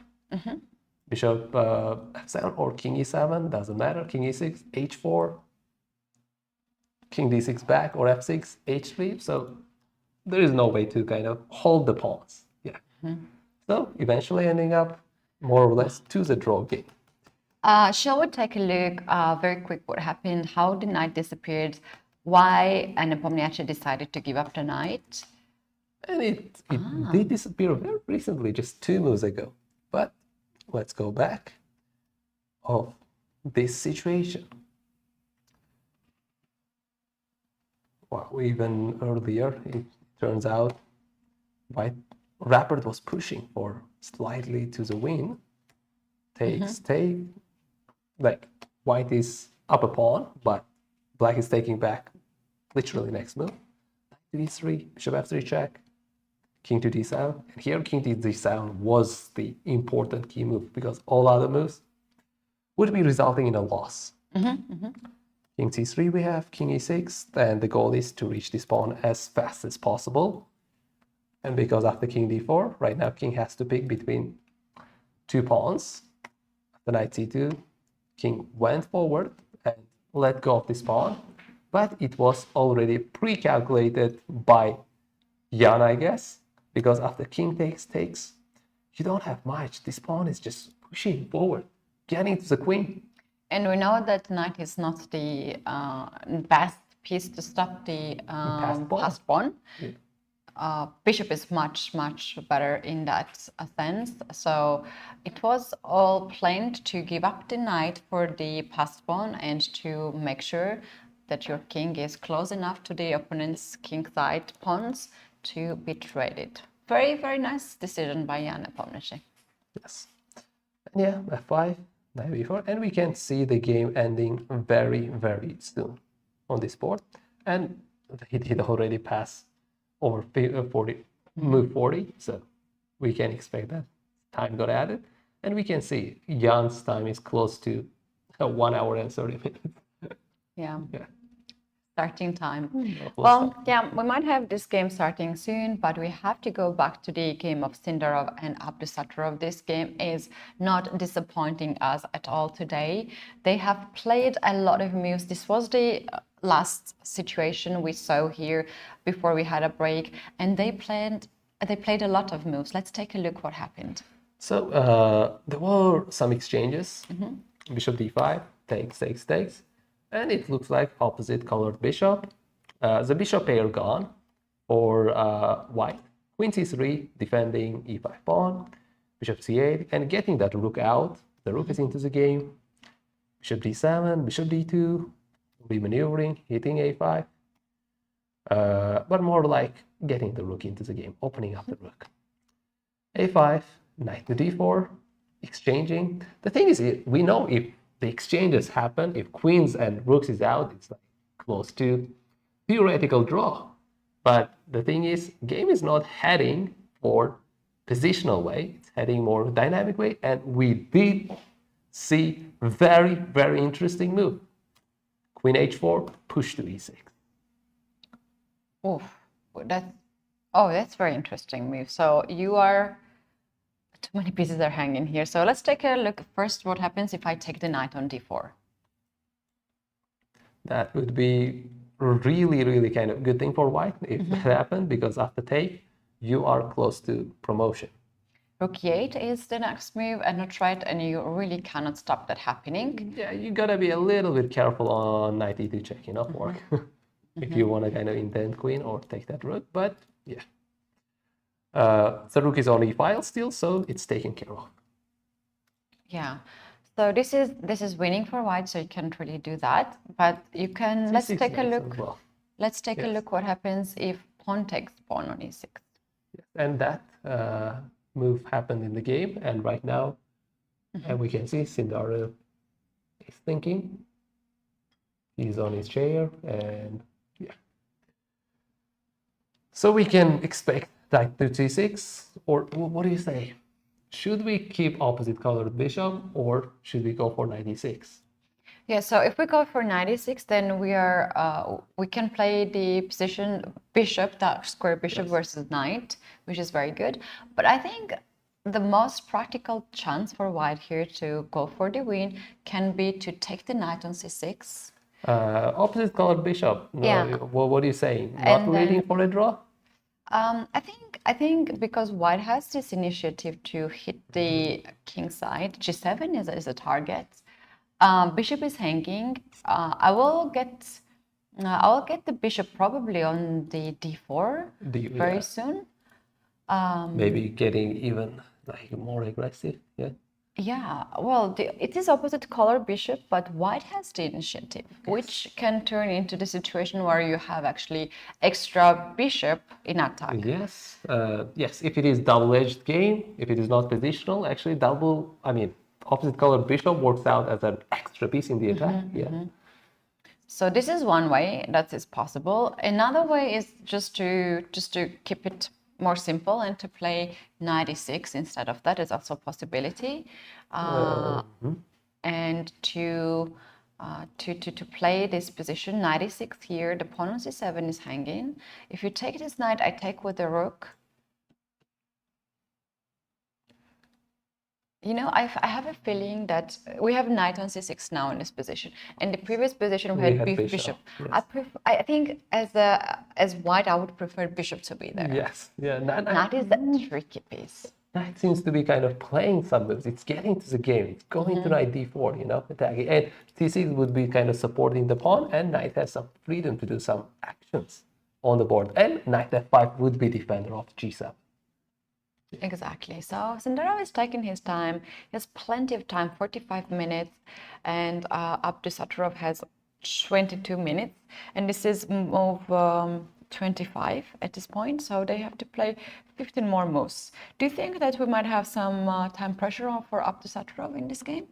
Yes.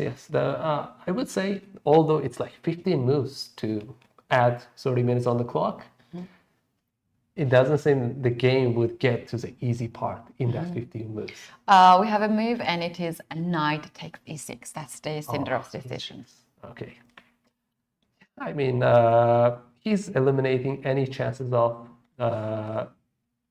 opposite colored bishop, maybe by accident draws. If queens exchange, the game is closer to a draw. Yeah. If rooks exchange, that might be closer to a draw. Yeah. He's eliminating that possibility. Yeah, we do have a question mark here, but for those who works on chess, they know what does this question mark means. It's not a bad move. Bad move has 2 question marks and it's red. But this one is computers considers knight c6 a better option, and this is a second best option here. But for me, I think it's up to the taste what you would like to play. I would personally choose the opposite color bishop because I like to play that. Same. So I mean, we already from yesterday, I don't like giving opponent the play. And here I would say maybe if his knight is on the board, he's having some play. If that's bishop on the board, the result is 2. Either white wins or the worst case scenario, maybe a draw. But still white has quite a pleasant position. And considering the time advantage, it's better to put the opponent on the pressure with having that bishop against the knight rather than opposite color bishop. Yeah, I agree with that. Do you know what happened after knight e6? Bishop takes on e6, rook takes on e6, and queen g4 happened. The knight is hanging on c6, and when you give a check on d1, there's bishop. It's not a checkmate. I can still cover this. However, he has another piece on the board to bring it in, and that's gonna be rook e8. Rook e8. Obviously, king f1 wouldn't be defendable. You're gonna get back rank mated. We can show that maybe how this can end. Look at that. This is the worst scenario for white. Yes. So after rook to e8, white can play here h3 perhaps to save the game. Yeah, getting his king out to safety. But this is going to rook endgame, where white would be pawn up, but theoretically, black has some odds of surviving. Exactly. Well, this will not happen. We're not gonna see this one, guys, because Sintero here played rook to e1 to make sure that nothing is happening on the back rank. He doesn't want any dramas in this position. He knows it's better. He has better pawn structure. All he has to do, I think, at some point he has to play h3 to make sure that nothing is happening on the back rank, and then he will be back to the game. Black's issue here is this pawn a4 and a pawn on d5, and pawn structure is a little bit loose. But I would say his g7 is completely and nicely protected, and although we want queen and a knight versus queen and a bishop, we don't want to give opponent bishop and a rook against rook and a knight. But at this position, we have to go for queen d4, at least. Because the a4 pawn can turn into some dangerous pawn in the endgame, hitting those a2 and b2. Yeah, after takes, there is still, I prefer white on this game. Like, he has the rook and a bishop and a very active rook. But the thing is, black has a counterplay to fight back. And if bishop c3 defended, there is an a3 move. So the initial reason why I wanted opposite color bishop is not to have a knight on the board. Yes, exactly. Knight is very tricky piece in the end game, and just simply because if you want to get this knight any square you can get. With the bishop, you can only go on the squares that the bishop has. So that's why it is a bit limited. But obviously, you cannot just generalize the things, right? It depends on the position. This one is still quite tactical, right? It has some motifs from both sides, as we see. Also, black has nice chances. I think out of whole game, Abdusatro would be very happy to have this position, you know, because earlier he had not too much to play on, and now he might be very happy of the turns of events. Yep. And 96, the reason why computer didn't like it, and the reason we preferred 96 over 96 is probably the thing we just witnessed. Exactly. All right, this game is still very intense and good, but we do have a real deal on the first board. Pragg against Shamsidin Vachier-Lagrave. Richard Rappert and Jan Nepomniachtchi, after the move, they just kind of agreed on a draw. Very right nice where decision. they finished. And let's have a look at Pragg and Shamsidin Vachirov's game. Okay.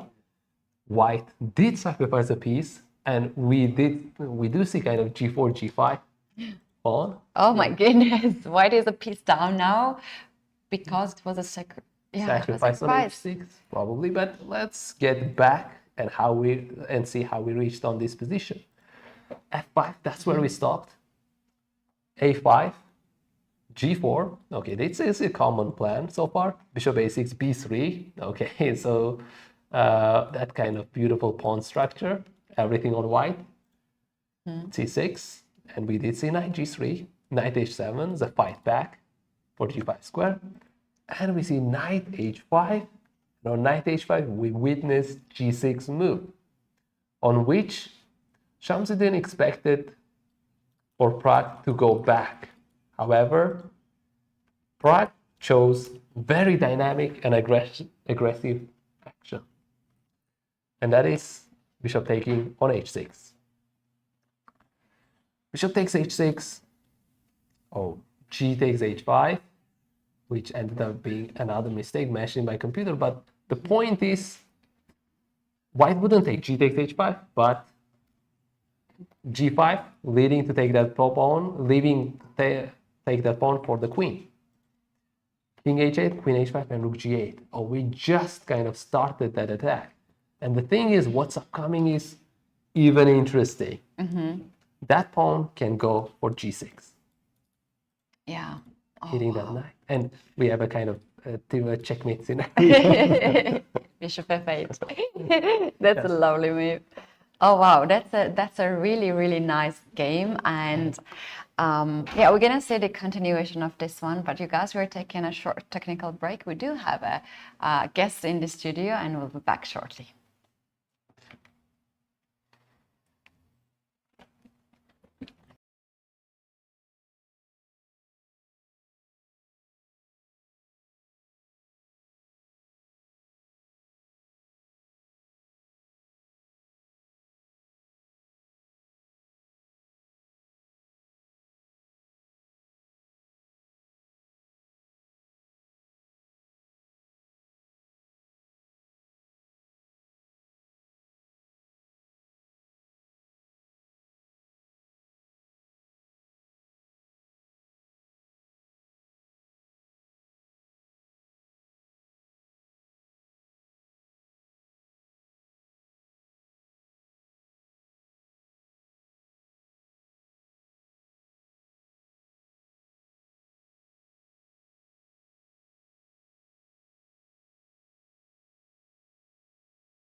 And we are here back with a guest, and this is Jan Pomnici. He just finished his game against Richard Ruppert. Jan, how are you after this game? How the game went for you? Well, surely it wasn't shiny and nothing like I'm happy about something, but once again I played black and I was trying to confuse him slightly with the move order, played this h6 move, which I had in mind like to play at some point to confuse London player, but yeah, h3 basically in some lines white wants to play bishop g3 after bishop d6, so that's how like after h6, h3 they don't have this option anymore. And what he did is bishop e2. I mean, this is like a super popular line nowadays without pawns h7 and h2. So normally you play here like b3, and I think this was, once again, without including b6, h6, h3, this was one of my games. Yeah, also you can play knight c6 here, also you can play bishop d6 here, but yeah. And here he bit of a shocked me with bishop b5, so I wasn't sure. Of course, the crucial move was like checking here, knight d7, let's say c4, and in case with dc4, knight bd2, looked very promising because okay, somehow knight takes c4 is like a nice extra tempo, and let's say here he goes simply with king f1. I mean, even knight fd2 is fine, but king f1 also deserves some attention. And I wasn't sure, so I just decided to keep it simple, like also cd4, but maybe cd4 he would take with bishop, and then okay, bishop on b2 and c4. Maybe white has very slight initiative here, yeah, like, and maybe he can drag me into some isolated pawn position. So I decided to go like simple knight d7 and like exchange everything, but maybe I underestimated because somehow here he's slightly ahead, like in terms of development. So I took and played, I'm not sure I played a6, I wasn't sure, so let's say if bc4 I thought like should be quite nice for me, like, because, okay, probably maybe he has something, but let's say even after b6, like hanging pawns, and here like bishop b7 and then castle, I think black should slowly equalize. So the structure itself is very solid, and he took the bishop. Okay, a6 maybe slight inaccuracy because of bishop b2 took me off guard. So I castle played b2, and here, of course, like one has to play b5, like unless you're insane. But yeah, probably I was a bit of insane here, taking on d4, like because I badly underestimated this position. Like after b5, he could play like knight d6, keeping some nice pressure. What he did was also sensible, but I believe here I mean, a4 was the move, of course, a4. What he did was like super simple for me. I think after queen c5, I simply trade away everything. And here, well, for some reason, he decided to play on. Of course, I could play like knight e8, f6, but here I also thought it should be a very simple draw. Maybe I underestimated like the structure, but I don't know. I don't know. To me, it looked quite innocent, to be honest. Like, so of course, like it required some calculation for me at some point, like f4. So probably I can play f6 and something, yeah, like stand still. But I liked like sort of like I have an earlier, you know, rest day. Just go for some forcing line and like liquidate all the materials. So Yeah. This was quite simple. Yeah, but somehow I wasn't quite happy with how I played today. But it's quite strange that yesterday I was overall happy with my play, despite you're not getting points for the style, yeah. But I like the way I played until I mean, of course, unless I played h4, because I felt like my position should be slightly better. Yeah. Okay, maybe not objectively, but it's slightly easier to play. But let's say after h4. Okay, first of all, it was instantly lost for me, Yeah. and later, okay, the game of course became a mess, and I could like could equalize, and I think at least twice. But until a certain moment, I think like I played quite nicely. But yeah, once again, you have to keep the focus of the game. Yeah, so probably so far nothing to be proud of. Well, you're coming after the tournament that you played in London, and congratulations for the title. Thank you. How do you feel? Is it easy to adjust the classical control, because you played Blitz and Rapid earlier? I mean, sadly, I don't play too often like these days. Yeah, so let's say my previous classical tournament was early in March. So it was Airport Open, which is considerably lower, like in terms of like rating and everything, than this one. So this one is like, of course, more challenging. And yeah, I'm normally nowadays I'm happy like to play any tournament, because okay, everything what counts into the circuit is already interesting for me. But looks like, you know, when like half of the year, like after 6 months or something, someone leading with whatever 83 points, like Pragg. And I'm having like 17 points because I only participated in one tournament, like literally one tournament, which could be like calculated for the circuit, is a bit of annoying. Yeah, so probably I have to focus on Grand Swiss and World Cup. I see. And just what is your preferable time control out of these three? What makes you more happy to play? Well, I'm not sure like any specific time control makes me quite happy to play chess. I've been playing for quite a bit already, so I'm only motivated for the classical one and for the classical world title, and that's like only thing that keeps me around. Let's say keeps the engine running. Yeah. So yeah, I guess. I guess that's what matters. But yeah, of course, Blitz is often more fun. And you're not overloaded with some preparation when you play Blitz, but also like a classical, you can consider like two different options. Yeah, like you can like prepare really hard, so you can just play small idea every game, and you know, a little bit like change your openings, like, you know, like gloves. Yeah.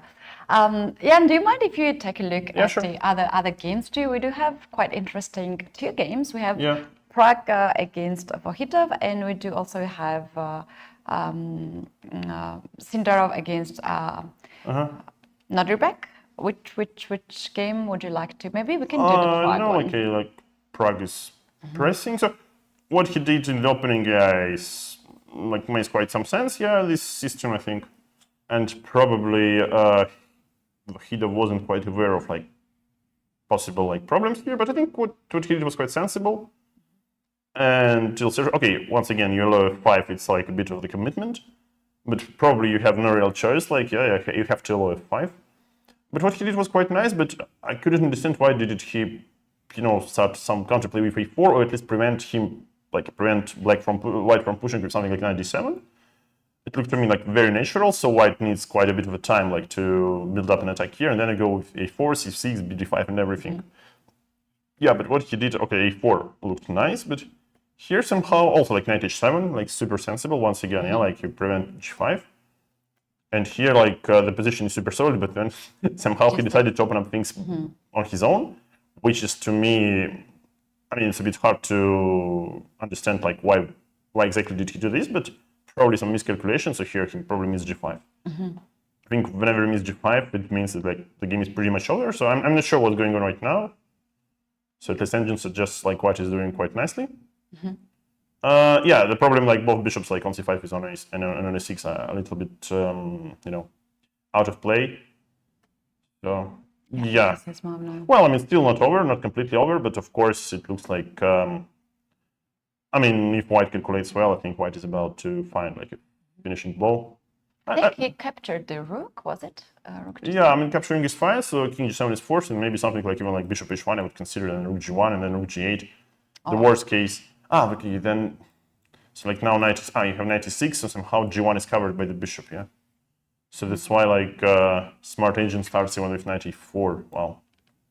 And after bishop e7, let's say, okay, queen g4, queen d7. So, well, I think, like, this is, like, clearly winning for white, and, like, if nothing really supernatural would happen, yeah, like, I think, yeah, Pragg has to convert this. Then, this one, what's going on here?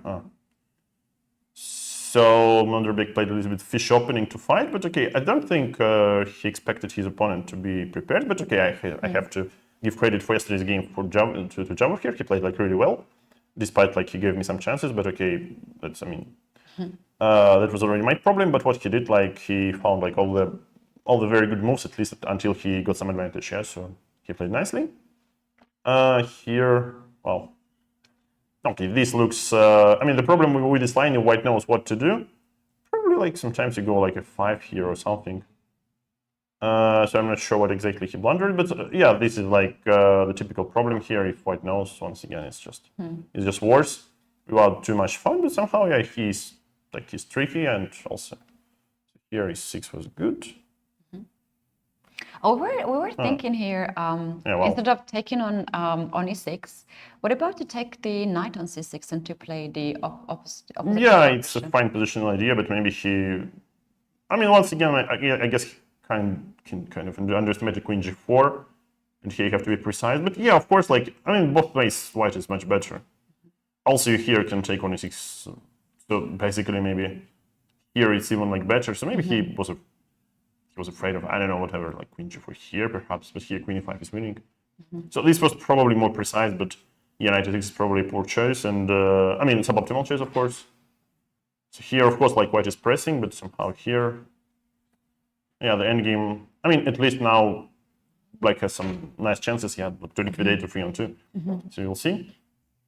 Then Arjun against Parham, I mean, it was some kind of a debate in some Sicilians. So here, no, I think it was pretty much equal all the way down, yeah, and here it looks like it's hard to make progress for anyone, but once again, in Sicilian, queens went off quite early, so not too eventful.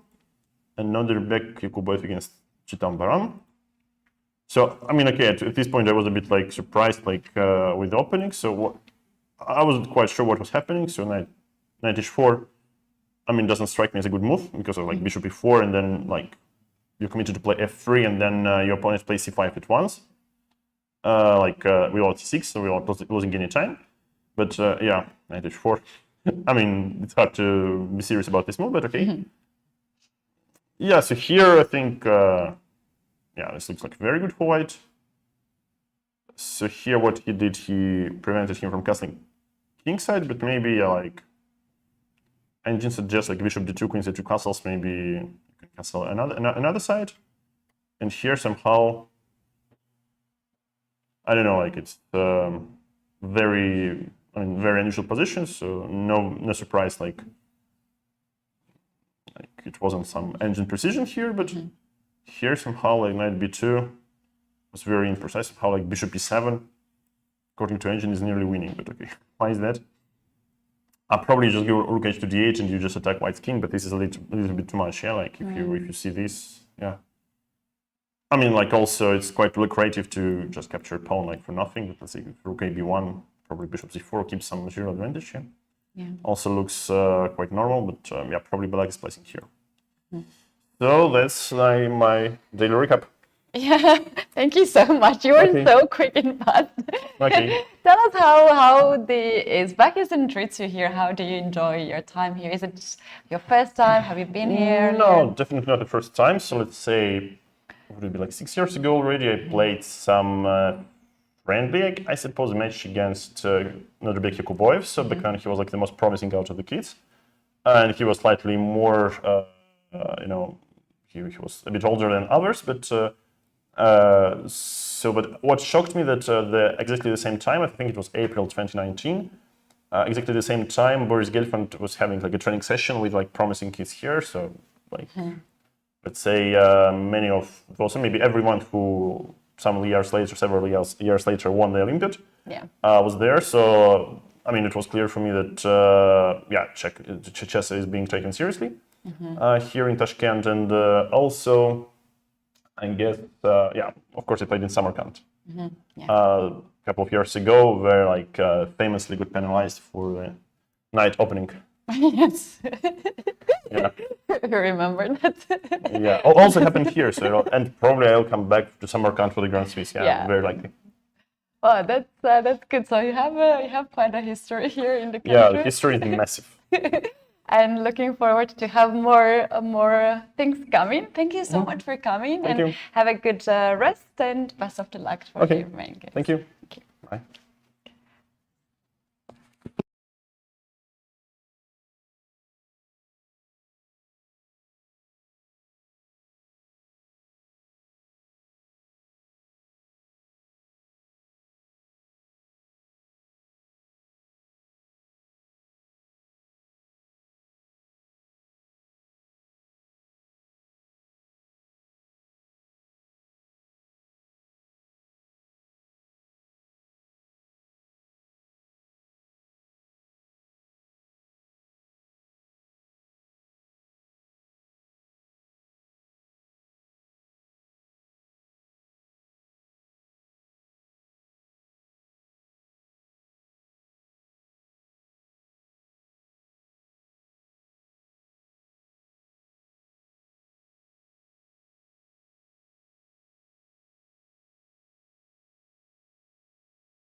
This is round 2 and games are heating up here at UzChess Cup 2025. We do have Masters, Challengers, Future and Open tournament happening simultaneously here in Tashkent.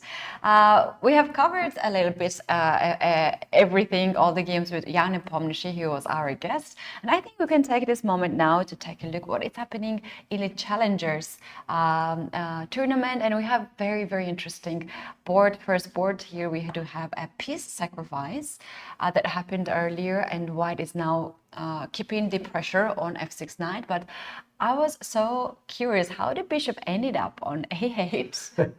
Looks interesting. What was the road? White is so stuck there, and just to see what is the current situation.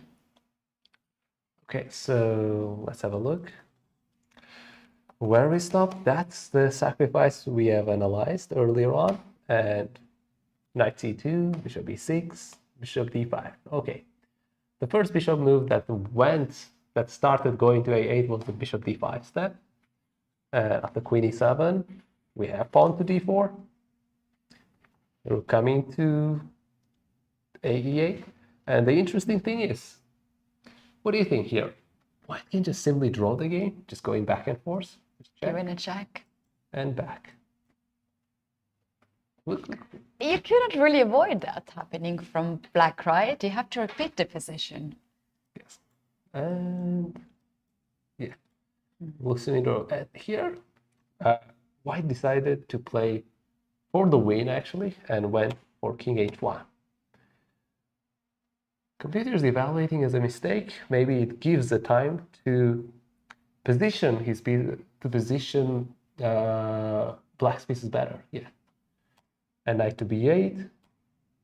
That's where we can see that pawn was taken. And c6, yeah, bishop didn't have any squares except a8. And that's how it ended up there. Is that another poison pawn that we have seen capturing in this tournament, or was anything better to do?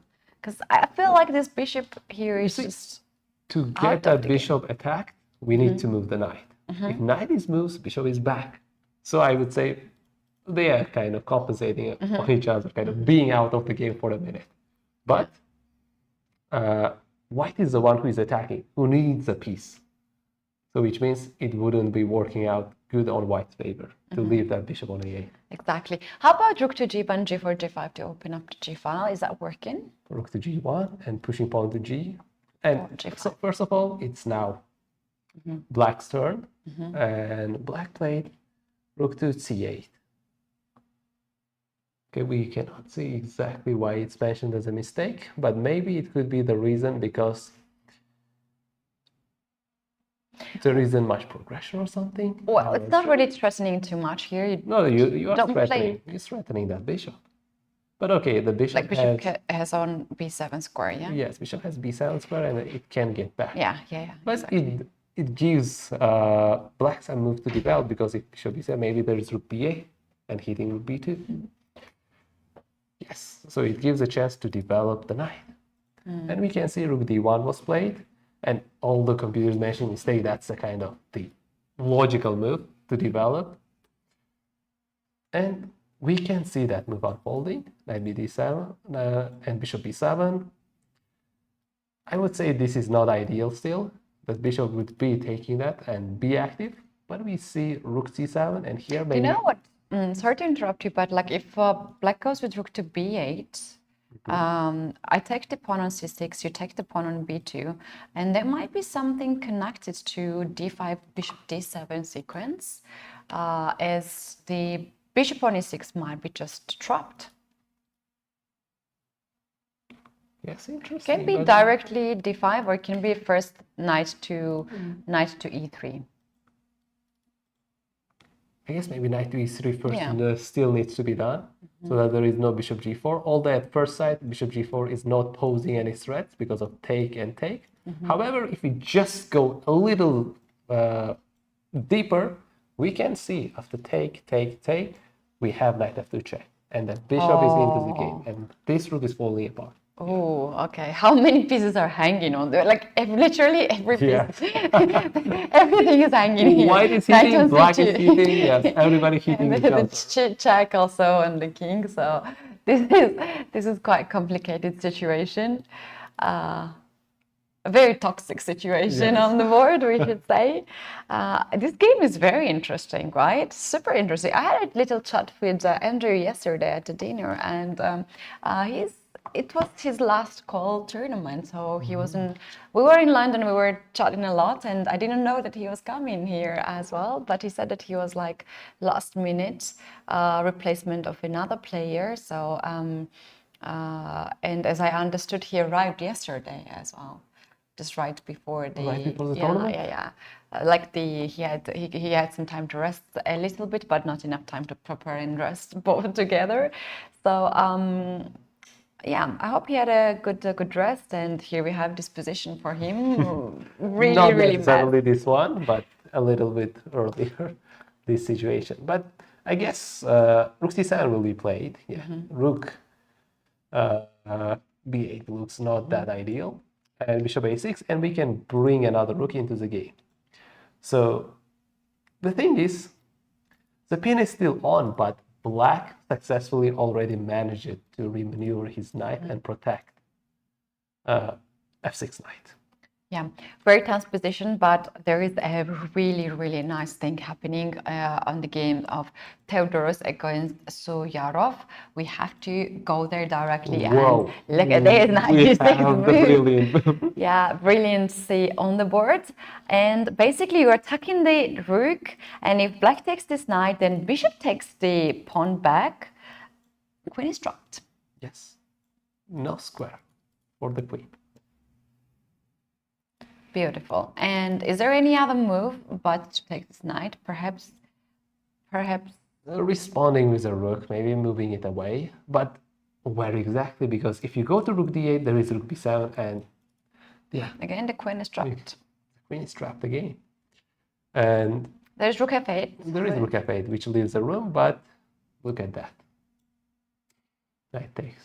And if king takes, rook is joining into the game. Oof. He's trying rook e7 next move if you want to move the knight away. Oh my goodness, this is a craziness happening. I guess we might even see that game, which rook f8 looks logical in this game, but the last thing is maybe knight can get back and fight with counterattack. So we have two choices with white, with taking either pieces, either with bishop or a rook. With bishop it's much simple with bishop. Take, you want to go queen d5, and you can just take it. I thought maybe queen b5 and attack, but you can just take it, just up an exchange. That's simple. Because after take, he's not attacking your rook. His rook is falling as well. So you can take the pawn on c5. Yes, you can just take the pawn on c5. As simple as that. So that's why maybe it's just e takes d6 and queen d5 attacking, and d6 is falling. The attack seems really wild, but maybe that's his kind of way of saving, but it's for a little only. Bishop going back to d4, rook is getting into the game, and we have this idea, pushing h4. Oh, I love that. To push the pawn all the way to h6 and create the amazing net. Black cannot really do much about that. And of course, the much more simpler one is just get the queen as well. Yeah, on this diagonal. So basically, because of the pawn on g6, it creates so many weaknesses on the dark squares, and the black's bishop is not on time to get on g7 square to control everything on the dark squares there. So this gives the advantage to white, and it is quite a reasonable advantage. We do have interesting scenario back in the Masters. Pragg, we can see him very close to end the game. The rook is on g5. He managed to get the rook on g5 nicely. Yeah. Queen is hanging, bishop is hanging, knight is hanging, king is exposed on f6. Wow. It's like, we close the finish, and I guess the expected move I see is maybe queen takes f7.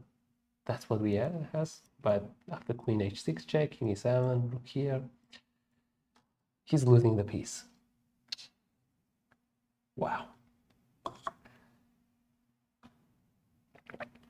And h7 falls, once f7 falls. And it's not enough compensation because Yeah. basically it is 3 pieces for a queen, exposed king, and 1 piece will probably also just hang as they are loose. So how did we reach to this position? And we stopped at g6. We stopped at checkmate, close to checkmate scenario. And here, rook b7, yeah, white. I mean, black let go of the knight. But the thing is, once take happens, counterattack is really kind of, black is ready for counterattack. And that is kind of, we call a poisonous, not pawn, but the knight. However, Pragg managed to find the key move here. And that is rook going to f7. Not surprised. It is his type of positions that he's really, really good at. Not the moment he has the little thing to fight for, he can create a huge out of it. So rook f7 is a brilliant move. He just created a pass pawn on f7, which is unstoppable. And yeah, that's what actually happened into the game. Black was trying to stop the pawn being promoted, but yeah, it cost him another exchange. Yes. But he didn't take the exchange. Yet. Yet he wanted to promote. And yeah, he took that next move. King takes, and what do we see? I think he played h4. Yeah, Jan Nepomniachtchi mentioned here that he might go for rook to bishop to h1 to get this rook on h1 or h3. bishop to h1 instead of h4. But then Pragg decided to activate the bishop actually with h4. Yeah. Just get into that, and I guess that's how it happened. So there was bishop c8. To h3, 1 and rook g8. Yeah. Even king h3 is, I would say, still winning, but low. Yeah. I mean, materially, still he will be ahead. Let's say king h3 happened, knight e6 back. Knight is falling still, but we can go with check here, take. He's up in exchange still. Yeah. He's just kind of going to the endgame. He's letting Shamsuddin take that pawn, but after take, yeah, he's still ahead. He has x3 exchange and a pawn. So, I mean, Pragg being Pragg just went for rook g8, just more aggressive way. And yeah, we can see maybe Black resigning soon on this game. Yeah, I agree with that. This game might resume quite soon. We can go to the next game, Sindrov against Abdusattorov. Here we do have a bit of the game equalized. Yeah, calm situation. Also, the time gets closer, like 17 minutes against 21 minutes. So Abdusattorov is standing very strong in this position. Meanwhile, the game between Arjun and Parham ended in a draw. This was quite even position from early on, and draw seems to be quite logical result in here. And they did seemingly have just repetition.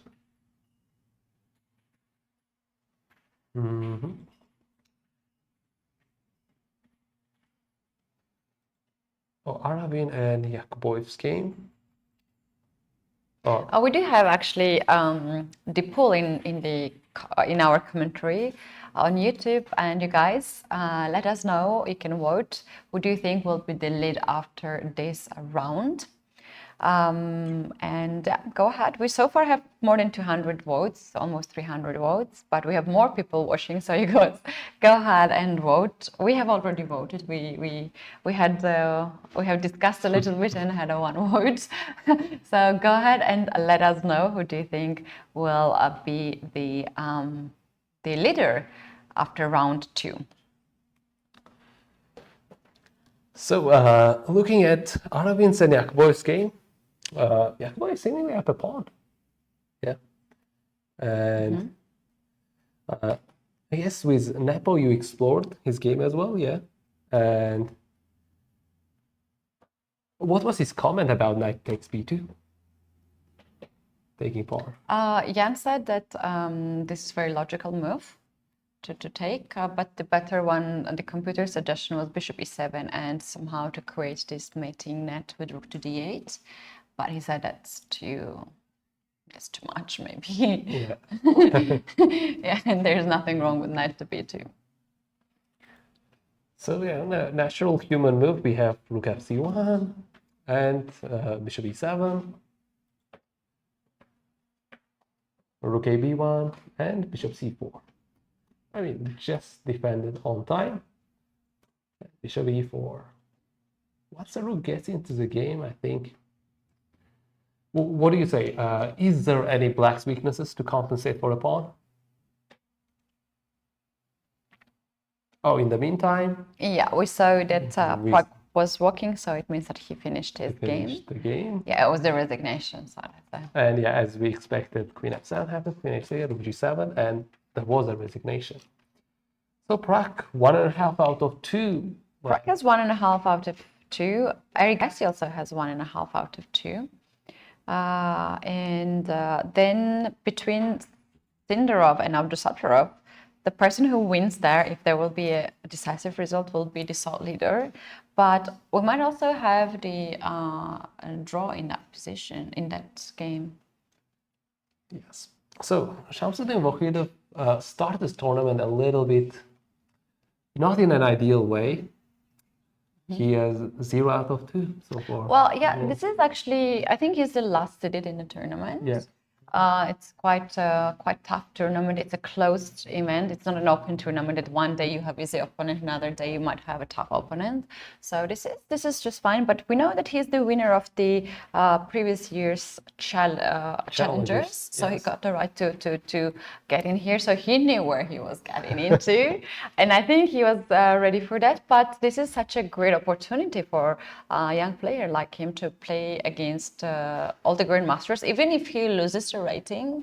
It's such a big practice for him to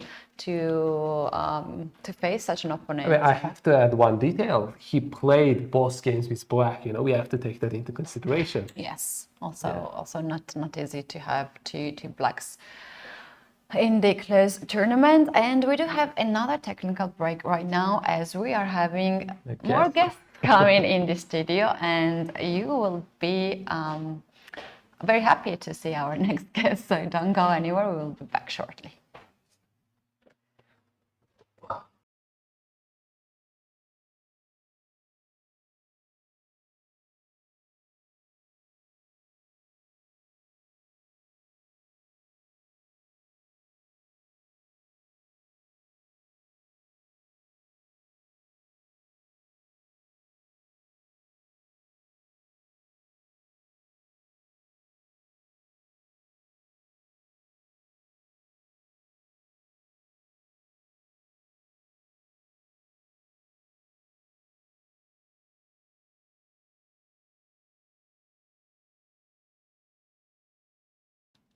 And we are back in the studio. We have Pragg with us. Pragg, congratulations on the victory.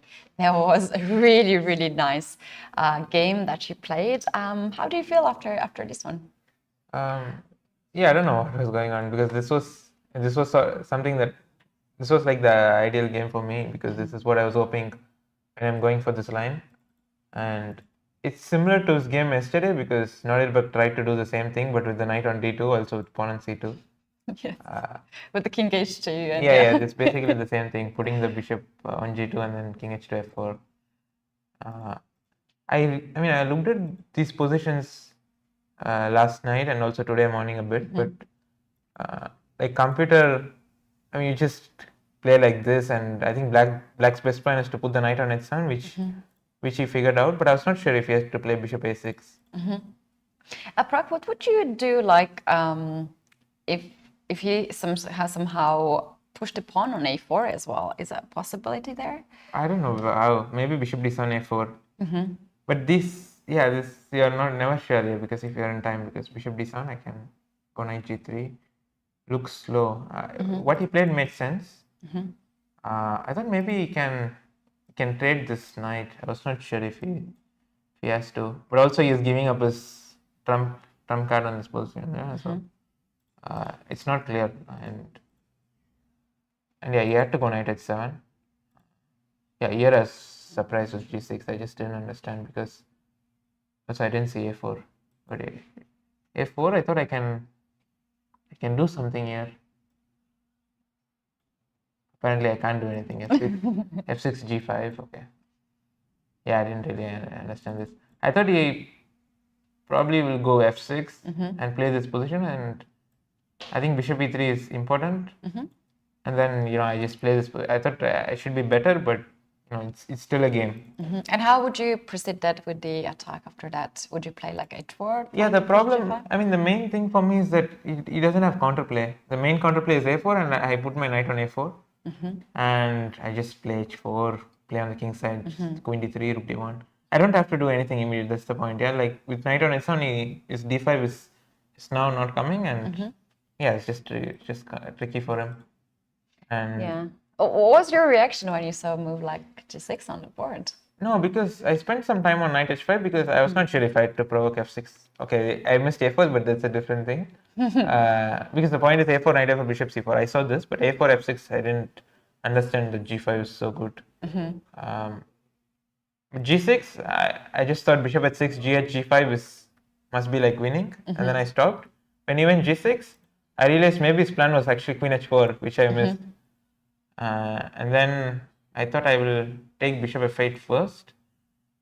And I was hallucinating this for some time. I just forgot that I can take gh5.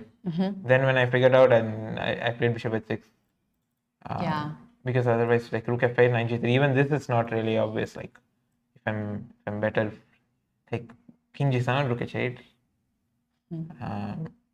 Yeah, it was complicated, but I was happy to get this, and this is what I was hoping when I was playing today. So, but gh5 was surprising because I mean, even if I don't have this direct thing, I should just be better. Yeah, like it's there is always risk for him, and I think this was like a clean way to finish. Yeah. Yeah, I don't think I messed it up. It was like a direct line, so.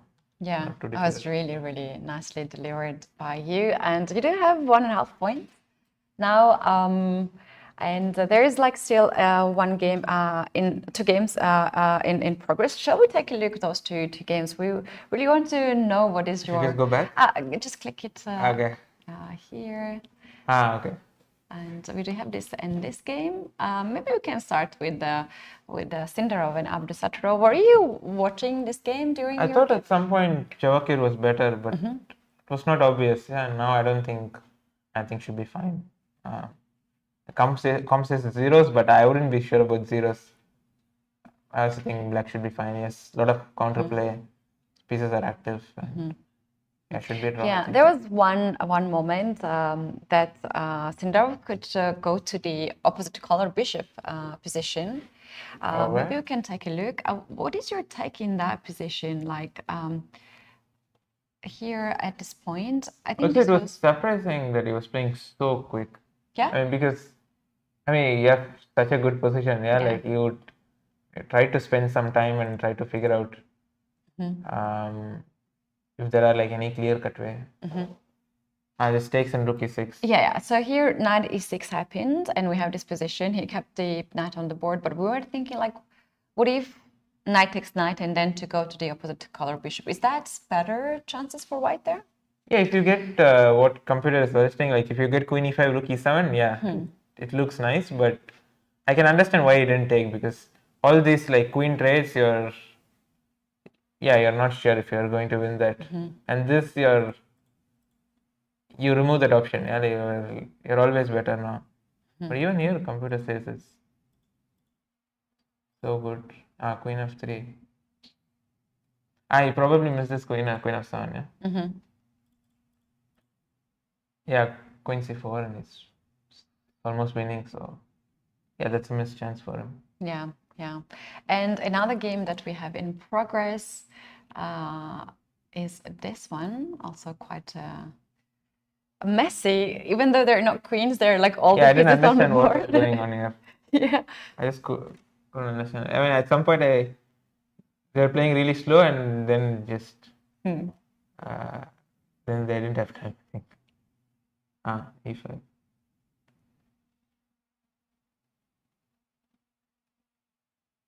Yeah, so I mean, I saw at this point, I was not sure who was playing for what. Because black is not developed, but also white is, there's nothing direct, so. Now it's just.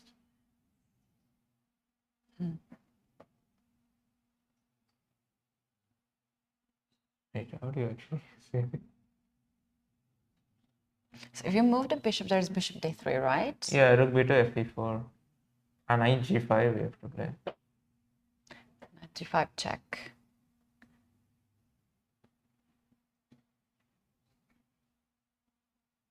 Oh, so complicated position. And Yeah. black has 2 minutes here. Do you think this time can affect his decision? But this is actually like, if you really want to be safe, then this is there. Bishop d8, bishop d3, and rook b2. Yeah, maybe this is a draw, yeah? Yeah, this could just be a draw. Solid, but black is pressing, but should be avoidable. Yeah, knight g5 is actually on the board. Yeah. Can black play something else here? King f6. And then you can just take it. e4 is. Yeah, maybe this will be a draw. Yeah. So bishop g5 is on the board, and yeah, pieces are getting off the board quickly, and yeah, this might also end in a draw. So if this game's end in a draw and the other game also ends in a draw, it means that you had only one decisive result in this round, round 2. How's your general mood here in Uzbekistan? How do you feel here? Yeah, I feel good here. I think the conditions are really good, and yeah, I'm enjoying my time here so far, and I'm looking forward to the games. There is still a long tournament, so you can't take anything easy. And I think everyone is fighting here. That's what I like about this field. I don't think anyone wants to, make like a quick draw with white. They just want to fight, and so yeah, that'll be exciting. Yeah, that's also what feeling we had yesterday, the first round, that even though that we had some draws, like 2 draws, and today probably we have more draws, the quality of the game is not like, they are not equal positions, they're like huge fights here. Pragg, you have played a tournament before this one, right? But you didn't play it in London. No, I didn't play in London. But you played... yeah, I played in Jermuk. Yes. I played this Yeah, it was a classical chess, or? Yeah, classical tournament. And you came here directly from No, I had like a week in between, so I went back home and then I came back. Do you think you might have some advantage over those guys who came from London, and they had also quite a tough tournament there, or how do you approach this? I don't think so, because I think we are all playing tournaments back to back. I've had tight schedule so far, and it continues. I go to Zagreb from here, and then there is freestyle in Las Vegas immediately, and then esports World Cup as well. So everyone got the same schedule. So everyone is super busy. How are you handling with all this, massive tournament schedule and all this? Pressure of the event? Is there any particular way that you like to relax a little bit between the games or between the rounds, or it's still a lot of preparation? I think, like, when you're in the tournament, you just have to take one game at a time and not really get carried away by anything. Just stay in the tournament. Just stay in the tournament and just keep fighting. And between the tournaments, I try to take rest. It'll be too much if I'm working hard even then. So you're just not analyzing some positions, not watching the games, and fully like resetting yourself, or there's still some little part of chess? Yeah, between the tournaments, of course, I do follow what's going on around the world. It's not like I'm completely off chess, but more like just taking it easy, and then. Because during the tournament, you just have to give it all. Like, you have to prepare well, you have to play your best, you have to have energy for that. So even not just about energy, but also you have to mentally be ready. If you look at too much chess, then it can, yeah, it's not good. It's not good, too much chess. All right, thank you so much, Pragg, for coming here and to share your thoughts about your game and also to the other games. I wish you have a good rest today and best of luck to the remaining games. Thank you. And okay, I just wanted to say we're taking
Here we are back today. We are having a star guest coming and doing a commentary and sharing their thoughts. We had Jana Pomnici and Pragg with us, and it was actually very nice to see their insights of also other games too, as they are observing the other games. We might have this scenario where we have actually 3 draws. And maybe even a 4th game can also just end in a draw. But Pragg mentioned that he likes this tournament because everybody tries their best. It's not just easy draws. So we were talking about this too on the first round. Remember, like when we had all these very interesting games and fights on the board. Even if we have today 4 draws and 1 decisive result, Yes. none of the game was very easy, right? Yeah, not necessarily. Yeah, all of the games, I would say. I mean, the thing is, on Richard's and Nefos game, although it looked to us naturally like the things led to a draw, but he gave the insight that it was a lot wilder than it looked. Yeah. Yeah, that's true. Actually, that's true. There was so much thought, and also Jan talked about his yesterday's game, and I was like quite surprised that he brought it. I was thinking to ask him a question about that too, but we don't have a chessboard, so. But he started to talk by himself, so that was really, really nice of him. We do have still 2 games happening, and we said that maybe they will end in a draw, but the game is long, actually, and it's not necessarily equal position. It's not necessarily drawish position. It might be equal, but not drawn. Here in this position, I think we had couple more moves and the queens are now off the board, and now we also got really active. Yeah. So Nodirbek Abdusattorov eventually got his counterplay, the long-waited counterplay, and getting his rook into the game. The king e1, c6, or pawn to d3. Yeah. White could be a pawn up, but black has a decent compensation for that. And we do have rook e3, and which is letting the pawn go. Then we can expect probably Nodirbek taking that pawn. And yeah, if before there's rook, there is interesting things can unfold. Knight c5, b4, rook a1, king moving away, and instead of defending the knight, rook can go back to a2 and hit the bishop. And considering time and considering we are very close to move 40, actually we are at 40. This is a move 40. Yes. So we can see even a quick draw on here if they both go for the repetition. Yeah. So maybe here as well, I would say the same sequence still on the board. Yeah, if black finds the way to save the pawn on d3, I think he would love to carry on this position with knight active like that and also rook on the second rank. But I think white is just on time to get this pawn. There's And- no way to save it. And I think Nodirbek knows that he can't just go for a draw right now. And he knows that this pawn is not takeable. And Oh, is it Sindaro just waving his head? I think he was a bit disappointed when he made King E1. I saw that he was just waving head, and yeah, he might be a bit disappointed. He had a good advantage on the clock. He had a good advantage on the position. Pragg just mentioned that he was surprised that he played so fast, because he could just thought a little bit longer to get something out of this position. And yeah, he might not be super happy with the result, the draw here. But the draw would be done by Absatorf right Yeah, now. it the is his decision repetition. to It's make his it or decision, not. yes. So you can play Rook G1 and Rook E2 then, and yeah, Sindar cannot really do much about it. And yeah, one more time. It's not possible. It's poison pawn to take because of knight c5 comes and hits the rook, hits a pawn. The rook has to stay on the d file. Yeah. Yeah, and you cannot go to d8, d6 as well. Then king gets King, into yes, business. exactly. If either square, king is coming, and yes. If rook to d4, we are seeing knight b3. And the pawn end hitting. game should be the winning, yeah? It's not necessarily going to pawn end game. Black is simply up a piece. Oh! Yes. Yeah, I thought he was a pawn end game. So just imagine, even pawn end game is winning here, but the position is so good. So white cannot really try best. All right. This might end quick.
Yeah, we talked about this, yeah.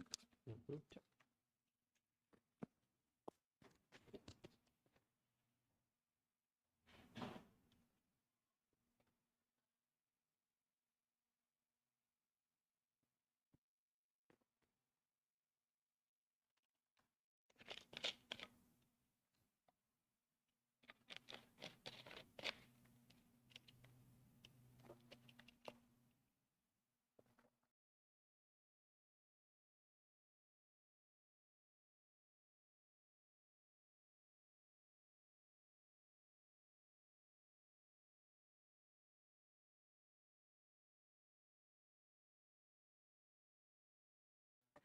And here we are back.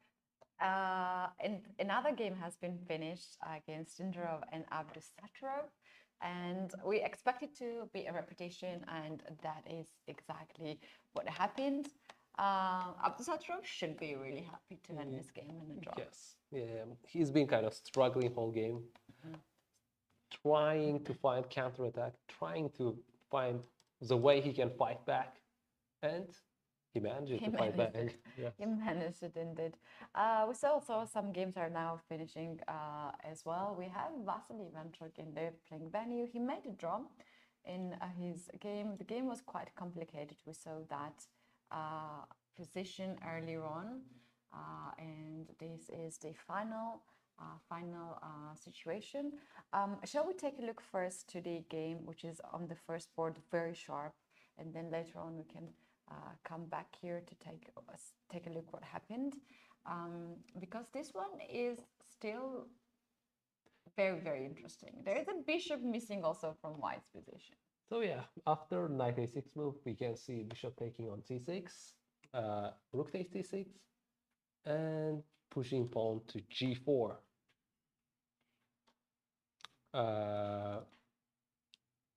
White's idea is clear. He wants to push pawn g5. He wants to get his rook on the g file and eventually remove this king from protection and finally getting that knight. Earlier when we saw the knight was on d7, protecting that. And now we suddenly see the knight on a6 and I see black's is really in a big problems. And what happened in the game is e takes d4. Oh, two question marks. Two question mark. White played g5, takes, bishop takes, and I guess rook g1 is coming really soon. And we do see rook h8 move. After which we see bishop takes, queen takes, and rook g1 check. And to survive the game, black had to give up his queen. Queen g6, we saw even e5. White didn't take immediately. Knight to c7, queen f6 check, and white finally managed to take the queen. Although if we look from material perspective, black still has a rook and two bishops for the queen. But his king is a bit exposed, and white has enough forces to also build up some attack to the black's king. White has still rook g1 threat coming. But the second on the clock, right? Yes. Knight takes d4 is played, bishop to g5, king to g1. Both players are playing in the time trouble. I have to ask you a private question. Okay, can I can I mention Yeah, sure. that you have here a brother playing in this tournament? Some of the viewers might not know about that, but actually your brother is playing with black pieces here, right? Yes, he's playing and black his pieces. name is Jahangir. How does it feel to see your own brother having, you know, this kind of tournament, this kind of competition? Are you proud of him? I mean, I'm proud of him, yes. I mean, he's playing and competing in this kind of prestigious tournament. And but honestly, I'm not happy about this game right now, how it's unfolding. It is really not in a preferable way for me, you know? Yeah. I would rather kind of would have said, you know, that he took some kind of initiative earlier, maybe had some counterattacks, but as we can see in the time trouble, He struggled, but we can see actually There is a result. there is a already, result. Yes. So The result, and Black resigned here. We do have a bit of a chat. They have some conversation after the game. We should shout out to Andrew Hung, who actually had a really nice decision to sacrifice a piece, but it was also Yahongir's decision to do that. Like he provoked G5, yes, G4, G5, and G4. he invited for that, which was like fine decision, but the game was still on. It was just everyone's game. But seems like when you have an initiative, you have more sources to fight for. It is easier to play when you're attacking, you know. And I usually even tell my students, you know, if you feel the attack, the best way of defense is counter attack. Yeah, and true. otherwise, like defending is like 5 times harder than attacking. Yeah. You know, you have to figure out opponents' each attacking move. Yeah. Yes, but when you're attacking, when you go first, you know your line. You know, opponent would They be say reactive. the best defense is to attack, and I agree with that so much. Are you taking some part of his preparation, or do you have like some kind of like work together? Yeah, no, I mean it's a lot more higher level. I mean he's grandmaster, and besides that, he coached Ding Liren, so he has the resources that's way more like well, he's way more resourceful than me. Yeah. Okay. And do you often play chess games at home? Uh, How it goes? No, Late games? not a lot of games. Yeah, I'm not sure when I played with him last time. Yeah, Really? it Oh. might be a couple of years already. Yeah, Yeah. but we had one official game. Yeah, we played probably like 10 or 11 years ago. Yes, that Oh, far wow. it is. Oh, wow. Oh, that's interesting. But like we had a bit of chat earlier, and you said that you haven't played chess for like 6 years because Yes. of your studies. Yes, because of my And, studies. yeah, okay. Everyone has his own path, but it's so good to have chess siblings in chess world, and yeah, very good to see that. Well, they are still chess Analyze the players, you know. games, They're yes. gonna analyze a lot of moves here, but we're gonna keep the eye on them, obviously, and we can move to the other games too. So in the challengers group, we do have 2 decisive results, 1 draw. Another game is also quite interesting and can be white winning on the last board, and here we have the game on the screen. And let's see how it unfolded. And we had bishop g5 move. Oh, okay. And knight takes e8. So white got the rook and black got the rook. And we can see another brilliancy by Nicholas, and that is knight to c7. That's a nice move. Yes, keeping his knight away, and now after bishop. Oh, I Oh, thought he took it, but we do see another in between Yeah, move. yeah. Yes. Because you're going after f7 and you're going to the Yeah. king, yeah. Yes, you can take that bishop next move. He just went just ideal way, simple way, no counterattack, no play, just takes, bishop c1, up a pawn. It's rook and a bishop against rook and a knight. Bishop is fully controlling. His rook on d7 is simply attacking. Rook on very a8, safe. defender. Also, black has the weaknesses on the dark squares, and if you keep this bishop on b2 or h6, there will be already a quite tough decision for black to activate the king. And white's plan is very simple. White wants to play e4, f4, king f3, and activate the king as well. The king can go all the way up to d5. And any endgame, rook endgame, or knight and the bishop endgame or pawn endgame is winning for white. Black has to carry on the idea that he has the knight, and knight is tricky piece, and look for some kind of forks. But yeah, against this active rook and the bishop, the things are really tough for black. Yes, and we had some moves on the game. And bishop f6, yes, bishop set it up itself on b2 and f6, and it should be a smooth win for white from here. King e8, we have pawn e4, we have pawn f3, king is slowly progressing over the board, and even take was possible, but yeah, that's where we stop. And yeah, technically any move is winning. Yeah, for white. Smooth Yeah, game. so very, very nicely done here by Nicholas. We shall go back to the Masters. We have one last game there, and the time pressure is now serious, but they need to make one more move, and they will get the increment. So maybe we can see the final position at the beginning, and then we can maybe come back later on. So let's Yeah, have a look. rook to b2 has been played.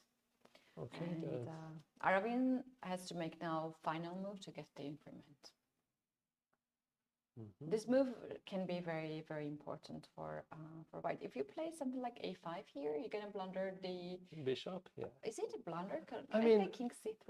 You can play, but you would eventually lose g3 pawn. So yes, if a5, bishop c2, king c3, rook takes, and rook is coming back. And in case of king b2, rook can find its way around. Yeah, or even play for rook now, e3, rook e8. just push. Yes. But yeah, there is rook g4, getting in, king b3, rook g1. Maybe that's so. No, rook e1, you have this e-file. Oh, Rook yes, e1 and yes, rook e8. yes. And then you're gonna wait for white to advance the king forward, and you give up the rook for the pawn, and 3 pawns and king to against rook. Would win the game. Yes. Would win a game because white's king is far away. Okay, and let's see. And Rook Arjun e7. has made a move. It is rook to e7. Yeah, his idea was to play rook e3 to guard the rook. I like that idea so much. You have this rook on the third file. You are guarding the pawn on g3, and you want to also play rook to a3 in that, in some of the scenarios. I think he's really doing a good job to defend this position. Yes, it seems like it. And King to f6. king to f6 was played on the board to get his rook out. If rook f7, king e5, king gets into the game. And if rook e6, it's going to be king to g5, which means right now he has his pawns are not under attack anymore. His king can be free and go for this pawn. Yeah, king g4, I would say, probably the next move. But what if rook e7? Yeah.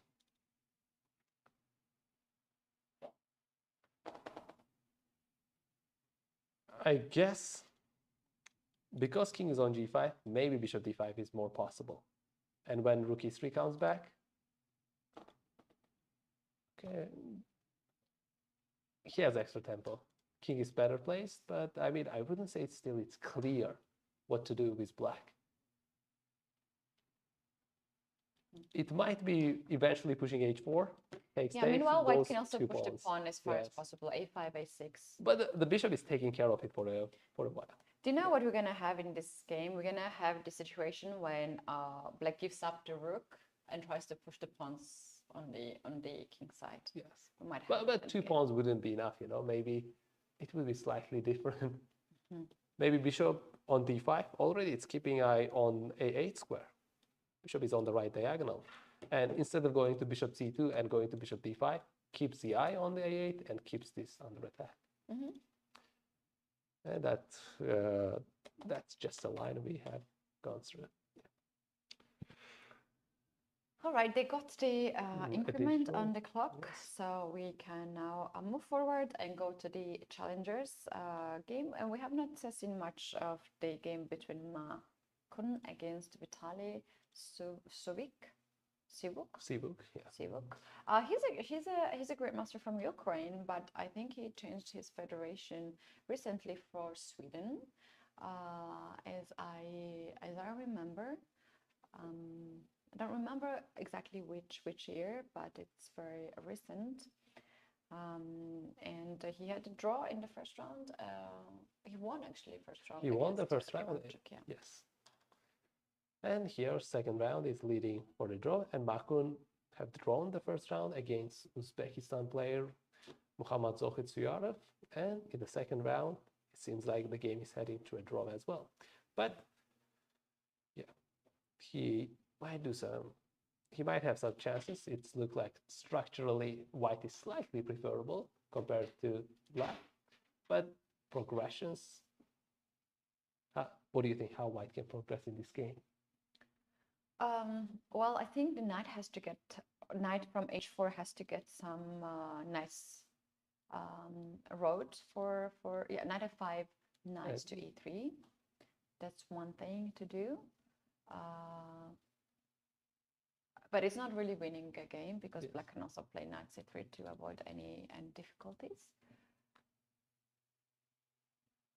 I think there is another way. After knight f5, you can also play knight to... To check, you mean? No, if you go knight to c3 or knight, check. If white gets knight to d6, that can be something. Yes, and I maybe supposedly think that would how the game unfolds, because black has a plan of going after b4 pawn. And once after check, here you go after this, and there is knight d6 move. That is blocking the bishop, keeping... You cannot take this knight because pawn takes, then you cannot stop that. You have to play king to g6. Yeah. You have to play king to g6 to guard the pawn on f3. f7. And... I mean, it still looks nice for white. Maybe white is the one. Exactly, white is the one that is trying to trick black and maybe get some win, but there are f6 move as well to put the pressure on the knight and the pawn. Yeah. So yeah, this game might end up in a draw as well. Yeah, it shows to me that they have seconds on the clock, but they just recently got the increment because it's move 33. Maybe we haven't got the update on the clock, so the time should not be an issue in this game.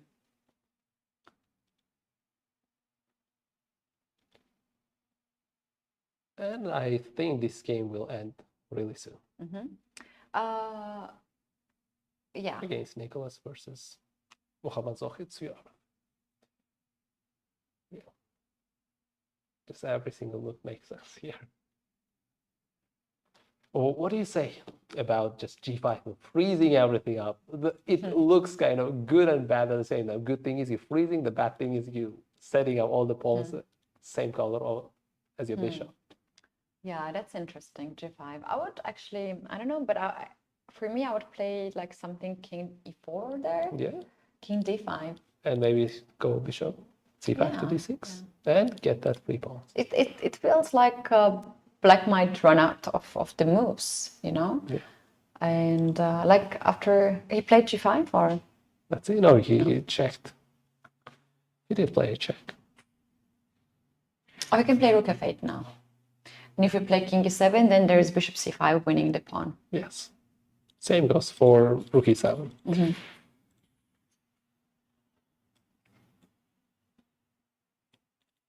Yeah, and that's what we have on the board. Rook is on f8, attacking the pawn.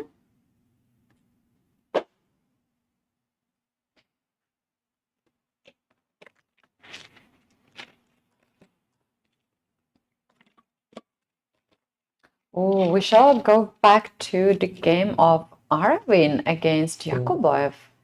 This is, oh wow, this is something very interesting that happened. Let's see, that's where we were left on. That's where they got additional time added to their clock. And we have seen rook e6 check, king g5, and rook e5. Wow. After bishop c2, rook e3, immediate apple. I was suggesting that h5, h4 move earlier to get that two pawns together, but the game unfolded in a way that you can do it as immediate as now. And you have two pawns. Okay. I was just thinking why rook e5 here in that position and why this is so bad, because the moment rook e5 has been played, the evil bar drops down so much. They think is that if you play here a5 or any other move... No, a5 still looks bad. Still looks bad. Rook b3, king b3, and bishop d5 is a threat. That's why he had to move the rook away. And it's a light square, so black is on time to get back bishop to control a square. After rook e5, things can go really wrong for white. Yeah. And rook e7 maybe would have done something. And maybe he thought that g6 and how I would progress in the game, because he cannot take the pawn. And black's plan is more clear. So maybe that was his thought process, and he went for rook e5 for that reason, so that he has some play. But the thing is, black has more immediate actions rather than slower, and that is bishop c2 and f4. Okay, we do see rook c3 on the board. Oh, an interesting things can unfold. You see, Nodirbek is not gonna be involved in the pawn race, I believe. And he can jump into the end game and this take first. After take, he can just go back. If I Oh king d5, no. he's in the box. Oh no. That's very simple, and he just did it. Arvin cannot do much about it. And he just took it, yes. Oh, And that was unfolded on the board. Arvin has played so well this game. He was defending so well, but the last move, rook to e5, was crucial for him. It was move 42. He had time on the clock, and here we have a handshake. Yes. Wow, it's a painful lose for Arvin. Nodirbek lost with white, but got the point with black colors. Yeah, he did a really good job today because he was pressing a lot, and here we have a result, right? And also I liked how he tried to trick at the beginning, because Arvin had a slightly better position then, but he was moving with his bishop around a little He bit. turned the and game around, yeah. Yeah, very, very nice game, but this should be so so painful for Arvin to lose like that, and he had no chance, no pieces. Yes. And rook e5, yeah, the final turning point that gave Yakubov smooth victory ideas. Yeah.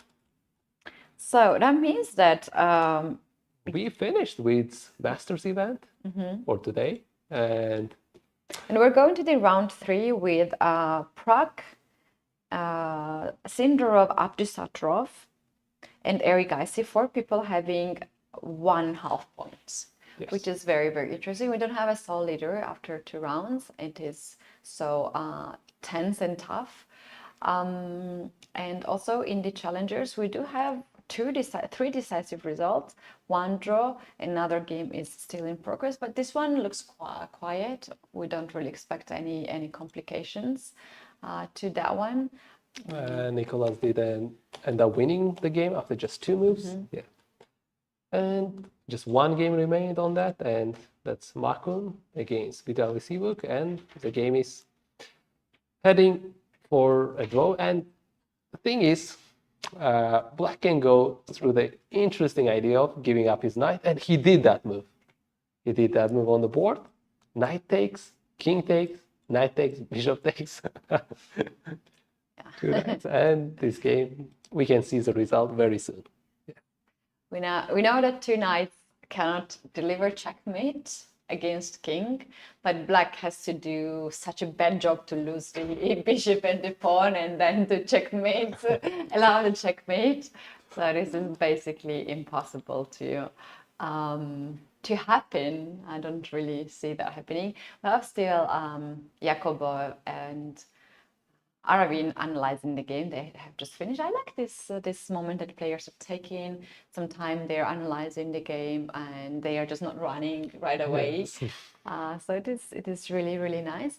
I think we are ready to wrap up the day, and it has been a really, really good day for us. Before we wrap up, yes. I would like to say what we are kind of ahead tomorrow. And in Masters tournament, we have Nodirbek Yakubov playing against Pragg with white colors, Parham Maksudlu against Arvin, and on the 3rd board we have Jan Nepomniachtchi versus Arjun Erigaisi, and on the 4th board we have Nodirbek Abdusattorov against Richard Rapper. And Nodirbek, interestingly, so far played with 2 Uzbek players, and this will be his first foreign opponent. Right. Yeah. And the fifth game, and I think very interesting game, will be Vachier against Sindarov. I think this might be the key game tomorrow for us, but we'll see actually how the thing's gonna go at the beginning. In the opening, we might have one very interesting match that we will be focused around. And yeah, it was a really nice day for us. Is there some game that you want to mention that was a game of a day or? There were a couple of games that was really interesting, and maybe because I am a more like a positional player, and because I play that style of the game, I would say maybe Prague's game, although it was a victory against Uzbekistan player Vachier Shamsuddin. The thing is, we have even similarity with not just being the same nation, but what our surname and even the first name. Yeah. I thought he was your brother at the beginning. But yeah, for me, I think the game that stands out from today is the Sindarov against Vachier-Lagrave. That was so much joy to watch that game. That will be a game. All this history. Yeah, another game. Maybe yeah. my kind of top 2 picks would be those guys, Sindarov against Vachier-Lagrave, and then Prague game. Yeah, true. All right, guys, we hope you enjoyed today. We hope that you liked the games as much as we did. Thanks very much for being with us. We're inviting you to come back tomorrow at 3 p.m. Local time.